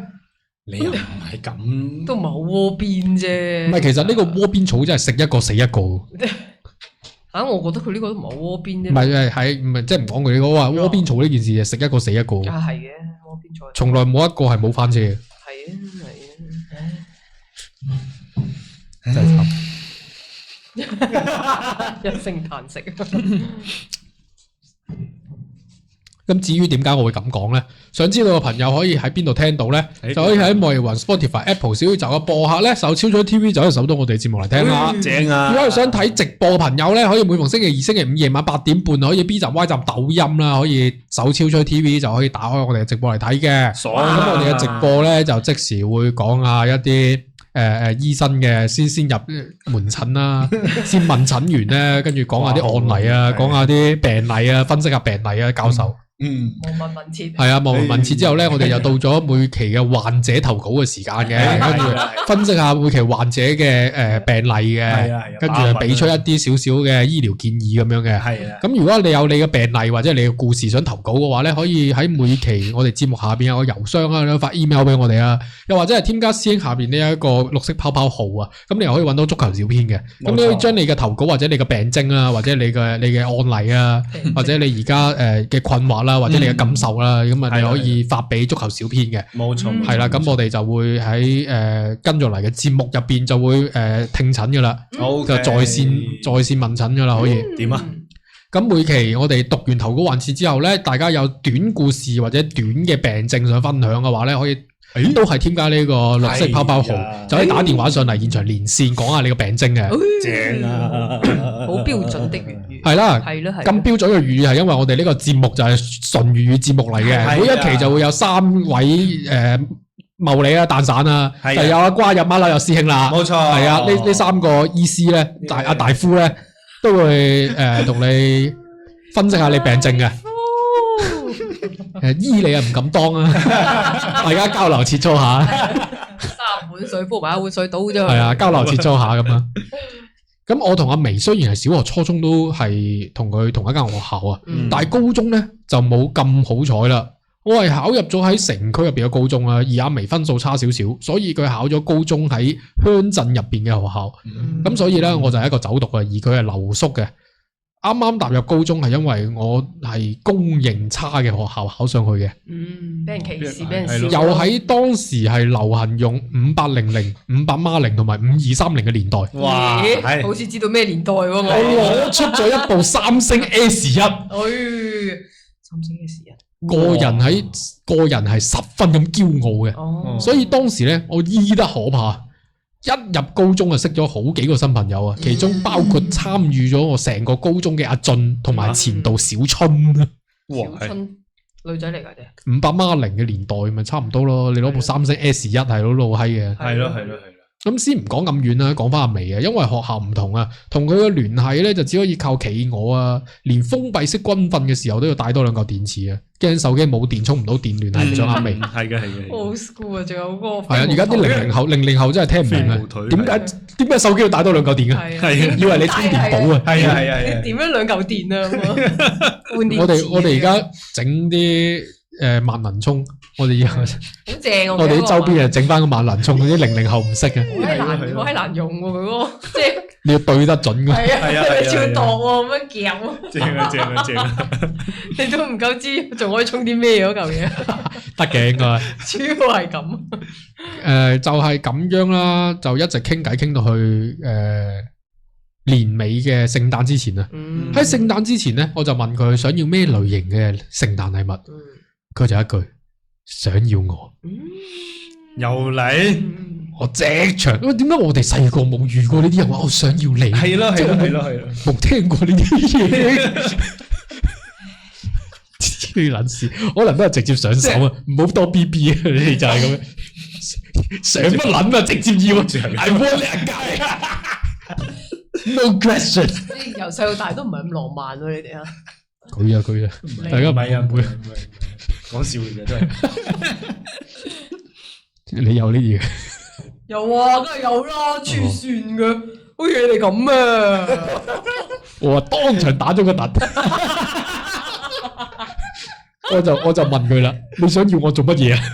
哎呀，哇，好戇居啊呢句。係咯，咁佢就話啦，想我做佢男朋友啦，就係咁樣。我哋喺聖誕之前確立咗關係。唔係前邊唔係確立咗啦咩？而家講緊小春啊嘛？唔係啊，就係講翻阿眉啊。阿眉啊，之前唔係話應承咩？轟轟烈烈嘅愛嘅早戀咩？佢話要，即係佢年尾先至即係開口話一齊咯，應該係，即係仲係曖昧咯，應該係咁理解。即係之前係講咗一個大概，係啊，跟住而家係講翻個事情經過，應該係咁樣。點樣一齊？咁就喺聖誕前確立咗關係啦。由於聖誕節唔係星期6日啊，所以就唔可以約佢出嚟啊。咁唯有佢跨年嘅時候再約佢出嚟倒數啦。要在大除夕中啊。到咗跨年當日啊，食完飯之後就去咗阿眉屋企樓下等阿眉啦，然後再一齊去行去廣場等倒數開始啦。係啊，邊個廣場啊？好彩冇答你啲爛嘅啫。阿眉屋企離倒數嘅廣場其實唔算遠嘅，所以我哋就一路拖住手行過去嘅。就算隻手緊張到出晒汗啊，都冇再鬆開過。行到廣場嘅時候咧，就同各自嘅朋友匯合咗，就一邊吹水一邊等倒數啦。去到倒數嘅最後一刻，零字喺屏幕消失嘅時候，我喺阿眉嘅額頭輕吻咗一下，同佢講咗一聲新年快樂。然後阿眉好怕醜咁狠狠將我抱緊，將個頭埋咗我心口度，我都狠狠咁樣抱緊翻佢。直到周圍啲人開始散場啊，佢就同我講啦，佢阿媽叫佢倒數完快啲翻屋企。好唔浪漫啊！喂，講起呢個咧，岔開下先，嗰個北京路啊，咪有個小花壇嗰度啊？你喺嗰度狠狠倒數過啊？我唔係，我經過好多次，好多情侶都喺嗰度攬住係咪？係啊，一定會喺嗰度狠狠倒數。係啊。邊個小花叢啊？小花咪就係北京路嗰個牌坊嗰度咩？即係寫字嗰個中間。中間嗰度。得諗下先，嗰度好似係十字路口，係十字定 T 字嚟嘅咧？我唔記得咗啦。咪就係光明出嚟嗰個路口啦。即係以前嗰陣時天河城對住嗰度咯。好似係啊，唔係光明行出嚟，再總之係路口嚟嘅咧。光明行出嚟，廣百嗰度，廣百再係啊，即係廣百行出嚟，再前係光明嗰度啊，咪反正差唔多嗰個位置啊。即係有時拍拖乜嘢行過，見到嗰度一定有情侶喺嗰度。即係而家少咗啦，但係以前就真係成日。唔係啊，而家都成日有啊，唔止嗰度啊，周圍都係啊，個個都狠抱緊唔分開。係啊，我都覺得係啊。依家唔知個人大咗啲過敏啊。係啊，你諗翻自己細個咪係咁。今日先到阿小編先又講話佢去食飯嗰陣時話咩？去到嗰度隔離台嗰啲人卿卿我啊！你試下啲舊啊！哎呀，要唔要影相啊？咁樣嗰啲咧，跟住佢同佢老公好認真咁喺度，哇！呢個咁味喎，試下。人哋多謝 BB 咁，你幫我影張相啊！你就係。我嗰日都係啦，去睇戲。散場，跟住同個 friend 走散咗，咁其他咁同我 friend 兩個行出嚟，跟住聽到後邊嗰個情侶嗰個女仔喺度講，啱啱最後嗰度好大聲，嚇死我啦！真係咁嘅語氣啊，嗰個女仔，跟住嗰個男仔話啊，咁我要唔要哇嚇到我腳軟啊！跟住個男仔就話，咁我要唔要孭你啊？咁啊，咩嚟啊？好浪漫啊！跟住我同我 friend 猜笑咗出嚟，好衰啊！我繼續。好青春咩啫？咩啫？冇嘢。OK 啊，係啊，狠攬翻佢。直到周圍啲人叫散場，佢話阿媽叫佢早啲翻屋企啦。咁我唯有叫我朋友去宵夜檔等我啊，等我送咗阿眉翻屋企先，再過嚟載翻佢哋啦。仲要送佢翻屋企啊！你真係正啊，肯定要嘅。然後啊，我就再一路拖住阿眉送佢翻屋企啦，因為驚佢阿媽見到啊。即係驚佢阿媽見到佢拍拖啊，所以就叫我就係送到路口就得啦。喺路口告別嘅時候，仲依依不捨咁對望。然後佢趁我啜佢，惡佢。佢趁咩啊？原來你哋好聽惡佢噶？惡佢咪就我都係聽你講嘅，我冇。死啦！跟住一陣先講啦。係啊，趁我冇為意嘅時候，就啜咗我塊面。啜咗我塊啖一面，因為佢唔係咁寫嘅，搞到個讀錯，佢係啜咗我塊面一啖，然後就好怕醜咁樣衝咗翻屋企啦。都好青春嘅，係啊，好青春啊，都好青春嘅，係啊，都係個女仔主動嘅。係啊，咁我第一次都係女仔主動嘅，你第一次係咪女仔主動啊？即係啜啊！我覺得講啜呢個字係好閪過癮啊！真係朋友嗰陣先咁講咯，係咯，啜你一啖咯，啜你一啖。咁你依家係咩啊？錫佢一啖，錫咯，講錫。你而家成日溝條女話可唔可以啜你一啖？以為你講鹹濕嘢㗎，啜邊啊？係啊，好鬼變態。唔係，即係你而家即係啜咧，多數就係話啜你粒邊嘅啫嘛。係啊，即係好似冇人嘴。係啊，冇人啜你個嘴，係嗰啲器官咯，係咯。一唔係啜你手指嗰啲，啜你腳趾嗰啲好撚變態啊嘛。係啊，唔係腳趾好似損嘅，都得嘅，都得，好多玩法嘅應該都。定係同你講損下條脷咁啊？而家。哎喲，損下你條脷。哎喲。所以呢個詞好搞笑啊！而家唔會講啜呢個詞，啜你一啖嘅。下次試下，喂，你哋拍拖如果有新溝女嗰啲，可唔可以試下？好似嗰啲，好似嗰啲 BB 師傅嗰啲，咪成日溝女嘅，咪可以試下溝條新女，可唔可以啜你一啖？我想知道佢會點樣反應。好想知邊度一啖啊？係啊，正常反應依家可能係。唔係第一次都係女仔主動嘅。唔知啊，你咧？唔知啊，好似一齊嘅咯，好似冇話邊個，即係冇話邊個主動，即係你哋兩個都係情到夫人婦，係咯，奸夫淫婦，幾好喎，幾好喎呢個又。係咯，我嗰日先諗起啊，就係話，成日講姣婆遇着之反啊，呢啲太斯文啦，明明就係奸夫淫婦，點解要講到咁複雜嘅？以後可唔可以轉翻奸夫淫婦？簡單啲係狗男女。好男女狠啲咯，係奸夫淫婦其實都奸夫淫婦好啦，趁我唔注意啜咗一啖啦，塊面咋，然後好怕醜衝佢翻屋企啊！我就喺街口一直望住佢翻屋企啊，直到佢間房嘅燈着咗，我先去搵我朋友。通常都係咁，摸佢塊面呆咗望住啊。跟住跟住啜一啖就好撚好笑。咁見到佢房燈開咗，我即係揾我朋友啦。當時嘅心情真係無比激動嘅，以為可以喺高中嘅時候同佢嚟一場甜甜嘅戀愛，但係細估唔到呢一次就係我最後一次約佢出嚟啦。點解咧？啲劇情真係次次都咁嘅去到高點就咁急轉直下嘅，係咯，即刻就佢啱啱有啲好嘅起色嘅喎，呢個係係咯。係啊，佢話係啊，你冇聽錯啊！我同阿眉呢段關係大概持續咗小半年，全程淨係約到佢出嚟過一次，拖過一晚手。我錫咗佢額頭一下，佢錫咗我塊面一下，然後剩低嘅只有企鵝上面嘅文字聊天，哇，數得過嚟哦，真係因為異地啊，同埋企鵝空間上面嘅互踩。好似我哋節目以前講過互踩啫，係咯係咯係咯。會有頭疼咯。唔係我冇試過約佢出嚟嘅，而係我每一次約佢出嚟咧，佢都話冇時間，佢阿媽唔俾佢出門口。咁其實我好疑惑嘅，因為我屋企對門嘅管教咧係好寬鬆嘅，只要我唔係殺人放火咧，作奸犯科，基本上唔會點管我。但我細估唔到阿眉屋企係管得咁嚴啊！本身就係一個住校生啦，星期六日翻到屋企都唔可以出下街。佢覺得早戀唔俾阿媽知道咧，我可以理解，畢竟我早戀都唔會俾屋企人知嘅。咁佢唔係可以嗌老豆去打麻雀去跟埋咩？係咯，唔知喎，咁嘅唔知喎。跟住就兩個可以入房做作業啦。係啊係啊，正啊幾開心啊！正出邊啤呢扒咁樣，入邊有啤呢？唔係出邊有咩咁？以前應該手搓啊嘛，出邊有一個搓，裏邊有一個搓，裏邊又搓到閪咁，出邊又搓到閪咁，出邊又甩，裏邊又甩，大家都反轉。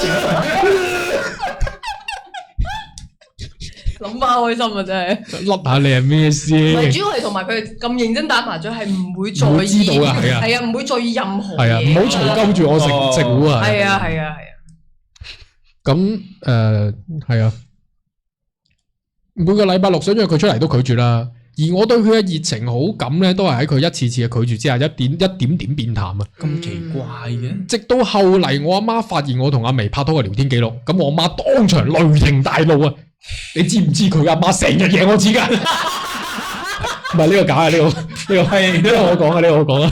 如果唔係點會雷霆大怒啊？係咯。我仆街！死對頭日日豬我牌就係佢，係啊，你邊個都得，就係佢唔得。叫個仔報復佢咩？唔得。係啊，即係話佢老母就係豬張小偉，好老啊佢，屌你啊！係咁通常都係呢啲對家成日豬我牌咁樣先會咁嬲嘅啫嘛，雷霆大怒啊！我阿媽就要求我即刻同阿眉分手，以後都唔俾聯繫。哇咁誇張啊！咁一定係豬佢張啊成日。係咯，佢即係嗰啲唔中意嗰家人。下一隻我食糊，你係碰走係啊碰走我食糊牌，日日碰走我食糊牌嗰啲，好大仇口啊！咁又係咯，真係唔得嘅。又要分手嘅。我係嘅話都係分手嘅。細仇啊，變咗。阿豬西，我睇下先，佢好似真係有牙齒印。啊真係㗎，成日一齊打麻雀喎。咁咪有牙齒印咯。佢都好都合理嘅。係啊，咁我老豆就勸我早戀唔好啦，叫我早啲斬纜。開頭我都想維護阿眉幾句嘅，直至我聽我老豆講，原嚟咧我阿媽同阿眉阿媽以前有過牙齒印嘅，所以我都話一定有牙齒印嘅，所以細仇嘅係啊，一定係豬佢張啊，屌你！哦，佢呢個咪就係當年嘅呢個兵器排行榜第一位，所以咧其實我阿媽係好唔中意阿眉佢哋兩母女嘅。咁當聽到呢個原因嘅時候咧，我好懷疑個牙齒印係咪就係因為我老豆而留低嘅？冇錯，哇！當年就係爭佢老豆爭嘛。你啊！係啊，就係爭兵器排行榜，屌你！小李老母飛刀同埋呢個。所以喺我老豆老母嘅唔允許之下咧，加埋阿眉對我嘅態度咧，令我立定咗決心同佢分手。好啦，畢竟得唔到父母支持嘅早戀咧，係唔會有幸福嘅。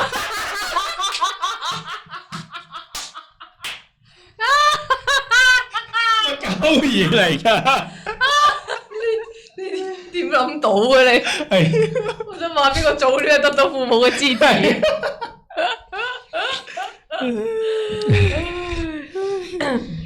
好啊，好啊，呢個分手理由幾好。正啊就咁啦，就咁啦，係。正啊！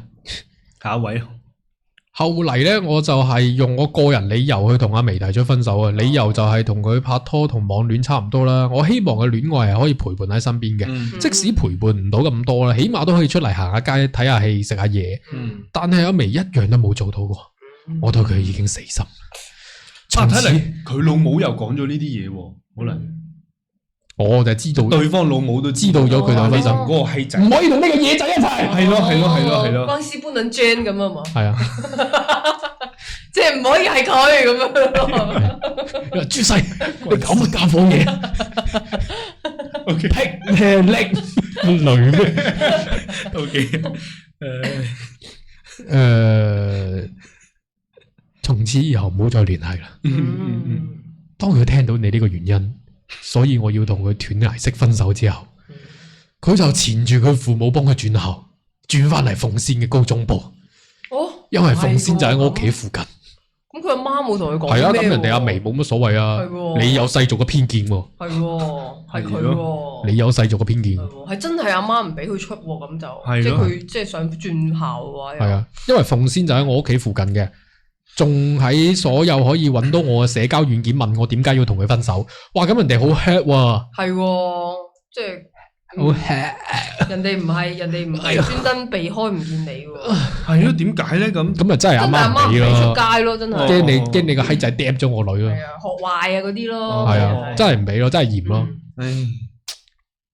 咁可唔可以同佢復合之類嘅說話咧？但係我覺得既然要斷就斷得決絕。哎呀，我冇回覆過佢任何一句。都啱嘅，都啱嘅。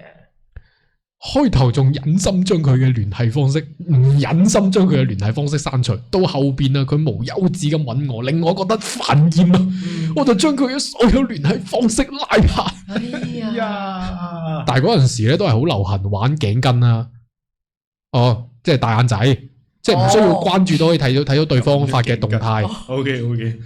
第一次聽頸巾添，差啲聽唔明。係咯，都係嘅，啱嘅，圍脖啊嘛，係啊。唔係，因為佢真係打頸巾啊。都啱嘅，都啱。係啊，大眼仔。咁因為咧當時啱開始玩啊，圈子仲好細嘅，所以刷到嘅內容並唔多啊，導致時不時都會刷到阿眉發嘅動態，發現佢曾經喺我屋企樓下企咗好耐。係啊。等佢啊，仲對住我間房影相。哎呀，慘咯！後邊咧仲話佢閨蜜都背叛咗佢。佢一下子失去咗兩個自己身邊嘅人，佢覺得接受唔到。雖然我都好唔忍心，但係我唯一可以做嘅就係乜都唔做。乜屌啊！都係嘅，其實都係嘅。你點樣俾假希望佢啫？即係佢可能應該都唔中意佢啫。係啊，你就係單純唔中意啫。你肯定係有第二條好正嘅女，我同你講，你唔好逼我拆穿你。我已經應該高中有就係因為佢同咗個閨蜜一齊，所以兩個都疏離佢。哎呀，唔會咁屌閪啩！你個人渣咯。後邊發現阿眉係一個戀愛腦啊，甚至差唔多可以到病嬌嘅程度啊，會視奸我嘅呢個大眼仔啦，就會不斷用小號或者其他嘅賬號添加我嘅企鵝好友啦。我一度覺得好可怕，但係一切嘅結果都係我自己親手造成嘅。我諗呢個應該就係我嘅報應啦，唔係兄弟，你仲年輕，係咯，你嘅報應遲遲都未到，未到，你係報應，你太天真。還好啦，呢啲唔算報應啦，係報應係點嘅？有排都未到。後邊隨住時間慢慢沖淡咧，我開始淡忘咗呢個人呢件事啦。直至到幾年前啊，阿眉再次添加咗我綠色泡泡好友，添加嘅備註嗰度寫住能不能做回普通朋友？我不會打攪你的生活，只想讓你在我好友列表入邊存在。哇，仲中意喎，真係。我猶豫咗一下，仲係通過咗佢嘅申請。我覺得呢啲心態唔一定係中意嘅，即係就係有一啲呢啲求不得嘅嘢，我要換一種方式放喺身邊啫。我覺得佢係，我覺得啊嚇，佢應該唔係中意佢嘅一種。OK 啊，繼續。我猶豫咗一下，仲係通過咗佢嘅申請啦。但係如佢所言啊，佢可能只係想密喺後邊時間我嘅朋友圈，唔會主動冇主動揾過我啊。我亦都唔會主動去揾佢。但係我有啲好奇嘅就係，當佢喺我朋友圈見到我結婚領證嗰一條嘅時候，佢究竟係咩心情？冇咩心情啊！而且聽講佢好似一直都冇再揾過男朋友。偶爾刷到佢朋友圈咧，都係見到佢自己一個人將生活過好，總有一種莫名嘅愧疚感。諗多咗啦，唔好諗呢啲嘢啦。你理得佢啊，係咯，唔關事。你咁樣我又覺得你等陣先講啦。但係後邊咧基本上都查唔到啦，可能佢已經屏蔽咗我，淨係希望佢以後可以開開心心、平安順水啊。喺度想問一下在座各位幾個問題啊。呢一段關係算唔算係一段正常嘅戀愛關係呢？一段段拆咯，唔我覺得幾正常啊。對於你正常，對於人哋唔正常啊。OK，點講啊？佢嗰人味我唔正常。對於女仔唔正常，對於佢自己正常，梗係唔正常啦。即係個女仔對呢個男仔嘅中意唔正常。唔係啊，即係對於男仔嚟講呢一段關係係正常經歷，對個女仔唔係正常經歷咯。你哋回答下呢段關係到底算唔算係一段正常嘅戀愛關係？我咁樣聽佢嘅角度，我覺得幾正常喎，就係以前細個嗰啲中學嘅戀愛咯，即係大家又唔係可以成日見到啊，跟住又冇乜可以好多機會做好多好親密行為嘅係啊，正常啊，嘅小戀愛咯，係即係從呢啲行為各方面都係正常。係啊，我覺得幾正常，我都嗰個女仔嗰度我都覺得還好吧，即係只不過係咪就係嗰啲異地，跟住嗰個男朋友就無啦啦就接受唔到異地分開咁啫嘛。係咯，全部都正常啊。咁下一個啦，如果將佢稱為初戀，又適唔適合咧？適合啊，就係初戀啦。佢即係你又唔好諗住初戀係嗰啲轟轟烈烈啊，又墮胎又殺人又死人先係初戀嘅。你亢奮佢咁啊，吸晒毒咁樣飛晒嘢咁啊，又要斬腳趾又要斬手指啊！我覺得你再乜嘢啲啊，大家互相有好感冇一齊，我覺得都可以叫初戀嘅，即係日日一齊食早餐啊，即係最後一齊高考啊，跟住好撚 sweet 啊嗰啲，即係 OK 嘅 OK 嘅，即係又有拖過手，跟住又但大家冇講最後一畢業就冇咗，咁我覺得呢啲都係初戀。係嘅。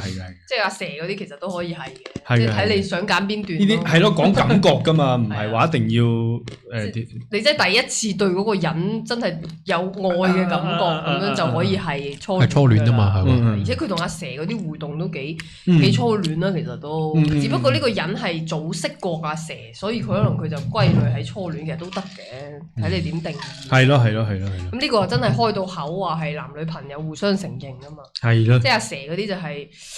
曖曖昧昧咁，大家好懵懂咁探索嘅時候啫，都可以嘅。因為喺我心目中呢一段關係並唔係咁正常啊，所以好長一段時間我都唔會將佢定義為我嘅初戀，所以好好奇咁多位師傅嘅睇法。有咩唔正常啊？我想聽。冇咩唔正常啊？佢就冇出過嚟咯，就係網戀咯。咁樣，但係佢跨年嗰陣時有出過嚟啊。係啊，正常嘅呢個。係啊，我覺得係啊，幾正常啊呢個。係咯。仲有冇下一個問題啊？呢期嘅投稿就到呢度先啦，後邊嘅投稿其實已經準備好噶啦，因為直播可能時間唔係好趕得上，我基本上都係聽錄播嘅。如果在座各位有咩問題想我回答嘅，可以喺下一篇投稿回答大家嘅。最後咧就祝各位同所有嘅聽眾發大財啊！好啊，恭喜發財，多謝，好啊，好啊，係咯。冇咩啊，係咯。你係咪又講咩漏咗陣間先講㗎？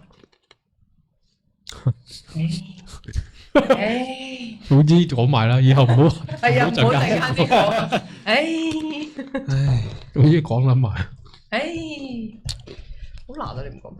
喂，佢講咗嗰個小春又冇講到咯喎。佢咪下一篇投稿？嗱，所以我覺得佢係咪中意？應該有影響嘅，係咯，對呢段感情應該有影響。即係近水樓台先得月啊嘛。係咯，即係成日喺你隔離一樣嘅，肯定都會揀佢先啦。你點會揀個又遠，跟住又見唔到，跟住又仲揾緊小春喺邊度呢？同阿嫲，同阿媽係世仇咁樣。佢話後嚟上高中啦嘛。哦，就有阿俊啊，小春啊嘛。名好奇怪，好好笑啊！啲名越嚟越奇怪。小春個男仔嘅。係咯。小春一定係姓陳嘅。好好笑啊！你啲名啫。諗唔起啊，真係。係咯，就係講啜一啖嗰度啊。唔係啜一啖嘅，講到後邊呢度。哦，我話加翻朋友圈。加翻你好友，跟住時間你朋友圈，跟住見到你結婚嘅嗰一刻，有咩感覺？有咩心？佢係咩心情？冇咩心情啊！即係好似我而家見到嗰啲仲喺我好友列表裏面嘅前度，我都冇咩心情啊，幾好啊，係咯，即係千方百計加翻嘅都有呢個人嘅，即係但係見到佢即係晒另一半或者成都冇咩感覺嘅，即係係咯，就真係想即係嗰一刻可能就係有啲遺憾擺唔低，好想再睇下呢個人嘅故事咁樣咯，跟住但係其實你睇完之後又，我都係咁啫，係咯，內都係咁啫，大部分都係咁嘅感覺嘅。係啊，即係望下望下你就覺得其實我都唔係即係唔係仲中意呢個人啫，我只係可能擺唔低嗰陣時候嘅一啲嗰啲情愫啫。係啊，你有擺唔低嘅原來。有多少都有啲嘅，有啲咯。咁你睇下，你就會我都係咁啫，好醜樣啊佢咁。擺唔低係點啊？擺唔低係點啊？咪就係好掛住嗰陣時候嘅自己咯。係咯，嗰個感覺啫，嗰啲 feel 啫。係啊，即係其實最掛住嘅係可能第一次拍拖又好，第一次咁中意一個人又好嘅嗰個自己咯，就係即係你可以毫無保留咁樣嘅愛。係咯，中意自己啫，佢都係。係啊，中意。咁我覺得好多啲擺唔低，其實都係中意自己啫。哇，係消化下先呢句話。即係你有咩擺唔低啫？即係你係擺唔低呢個人啲咩啫？咁佢對你特別好，佢特別好睇，咁你就算嗰個特別好睇，你都係自己覺得佢特別好睇啫。你都係賞心悅目自己啫，係嘛？即係咯，我係咁樣諗咯，我係咁諗啫嚇，即係我覺得冇擺唔低嘅一個人嘅。哦，唔係風林傻閪嚇咩啊？佢有個抖音有個人連續刷咗3次，請講客家話，請講客家話，請説客家話，請説客家話。風林發咗廿咩字俾？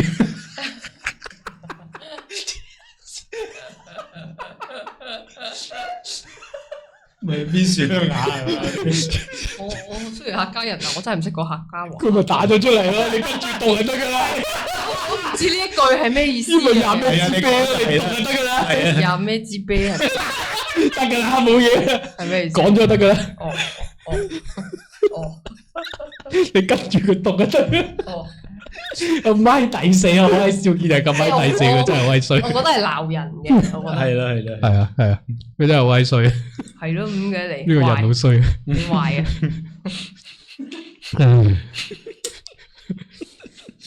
啊！繼續啊！唔記得講到邊度，係咯，就冇咩放唔低，多數都係放唔低自己嘅嘢啫嘛。哦。即係有咩好放唔低啫？一個人啫嘛，咁就係一個人咯。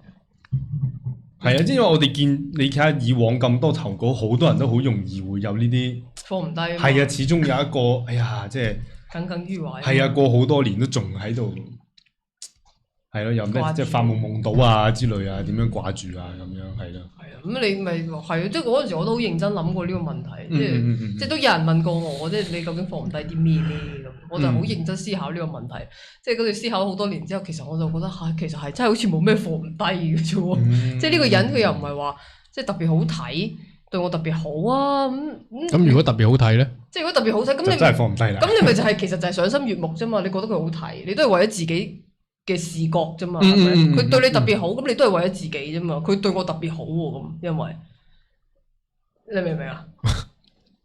因為佢好，所以我先放唔低佢啫嘛。咁我都係為我自己着想，因為佢對我好啊嘛，咁樣咯。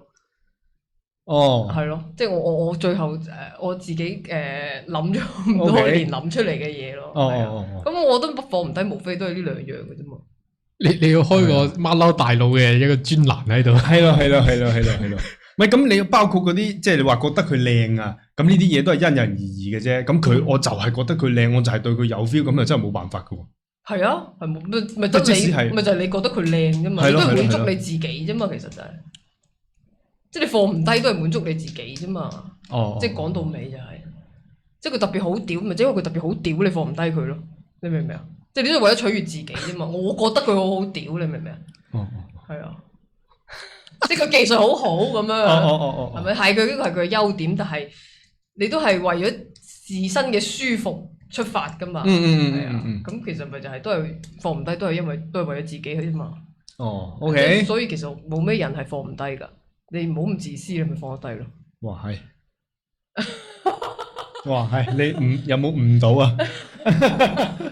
即係我遇過嘅感情係咁啫，唔一定個個都係咁嘅，即係有啲可能係真係啲唔知啊，即係咁我遇到放唔低嘅情況都係呢3個，你明唔明 ？OK，係啦，即係一唔係就係佢好睇，一唔係就係佢對我好好，一唔係佢就係係啦，即係技術好好咁樣。咁但係即係喺我嘅角度就係呢3個出發點，其實都係圍繞住我自己嘅舒適度，我眼嘅舒適度，我俾人體貼入微照顧嘅舒適度，同埋做愛時候嘅舒適度。OK，係啊，哦，係咯。唔係主要係佢呢個唔需要反駁，佢都係教緊人哋唔好死牛一邊頸啫。即係有啲人可能會入到佢個教嘅，一定你有你嘅教徒嘅，所以就好似冇咩需要去理解嘅地方，即係都 OK，冇所謂嘅。佢都係教緊佢哋唔好做兵啫，係嘅，唔使理解嘅，即係就唔需要理解。講咗咁耐，跟住就自晒佢唔使理解嘅，真係唔好走，唔好放低聽就得㗎。好正，即係你所有放唔低嘅出發點都係為自己好啫嘛。其實我覺得就係，即係一個宗教佢整呢個，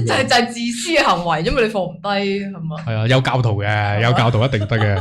唔係即係宗教嘅嘢，你就係要唔可以咁容易明噶嘛？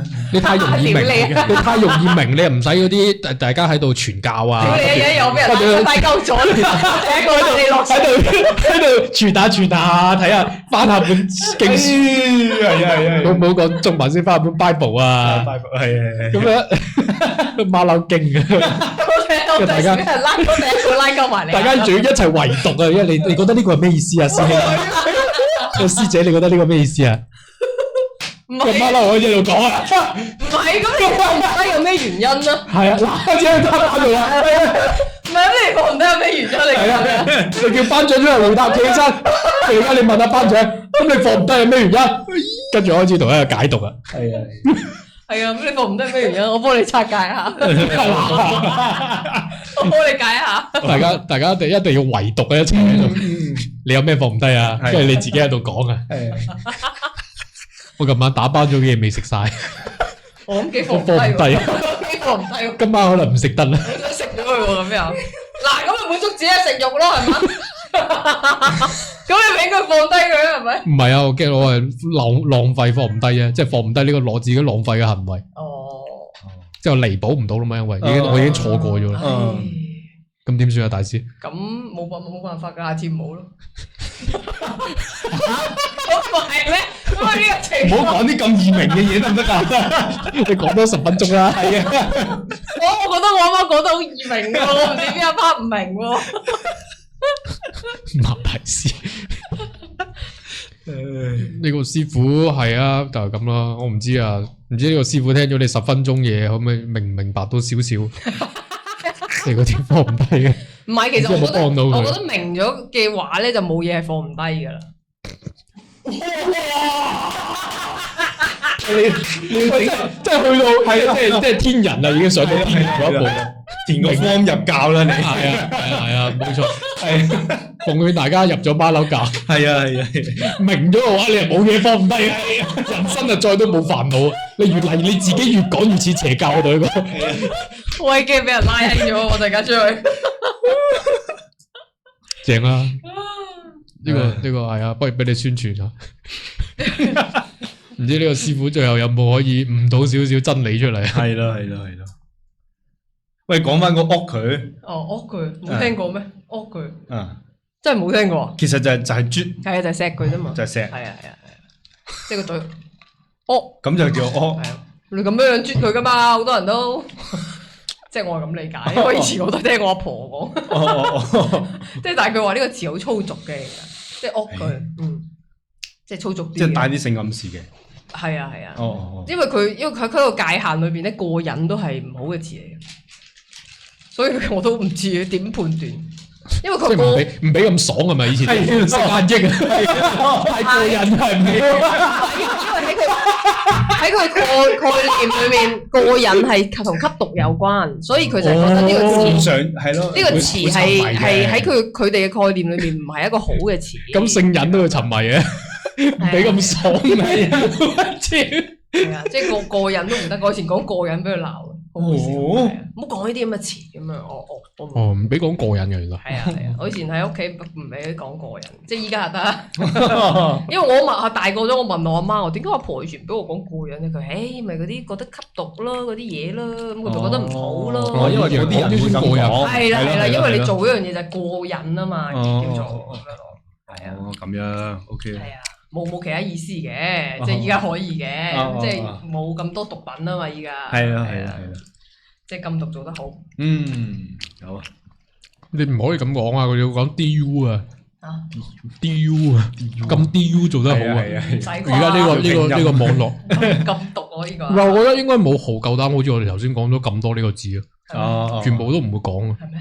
即係大家所有嘅直播同埋呢啲自媒體都係文字獄嚟噶嘛，自我文字獄得唔得㗎？呢個詞唔知，我驚你呢個詞。好啊，我哋咁啊，整個足球小編出嚟啦！衝！學為奉的他，我成日食幾多射他霸嘅，因為後邊係學為奉的他，信唔信咧？係啊，今日最後祝呢個我哋嘅各位超友準備星期禮拜六去睇 Super Moment 嘅超友可以睇個 good show 啊！你哋好啦，係啊，恭喜你哋可以睇個 good show 啦，跟住你哋好啦，貼合翻我哋嘅呢啲主題啦，因為睇 Super Moment 實在太老嘢啦，我哋唔睇呢啲咁老嘅嘢，我哋睇翻啲後生啲嘅，例如啊，到時話你講啦，係啊。係咁就最後舔翻首世界變了樣啊！耶！哥頓哥嘅世界變咗啦，翻唔翻去以前噶啦已經。係啊，係啦，下個禮拜再見啦，你哋玩得開心啲啦。好啊，拜拜，拜拜。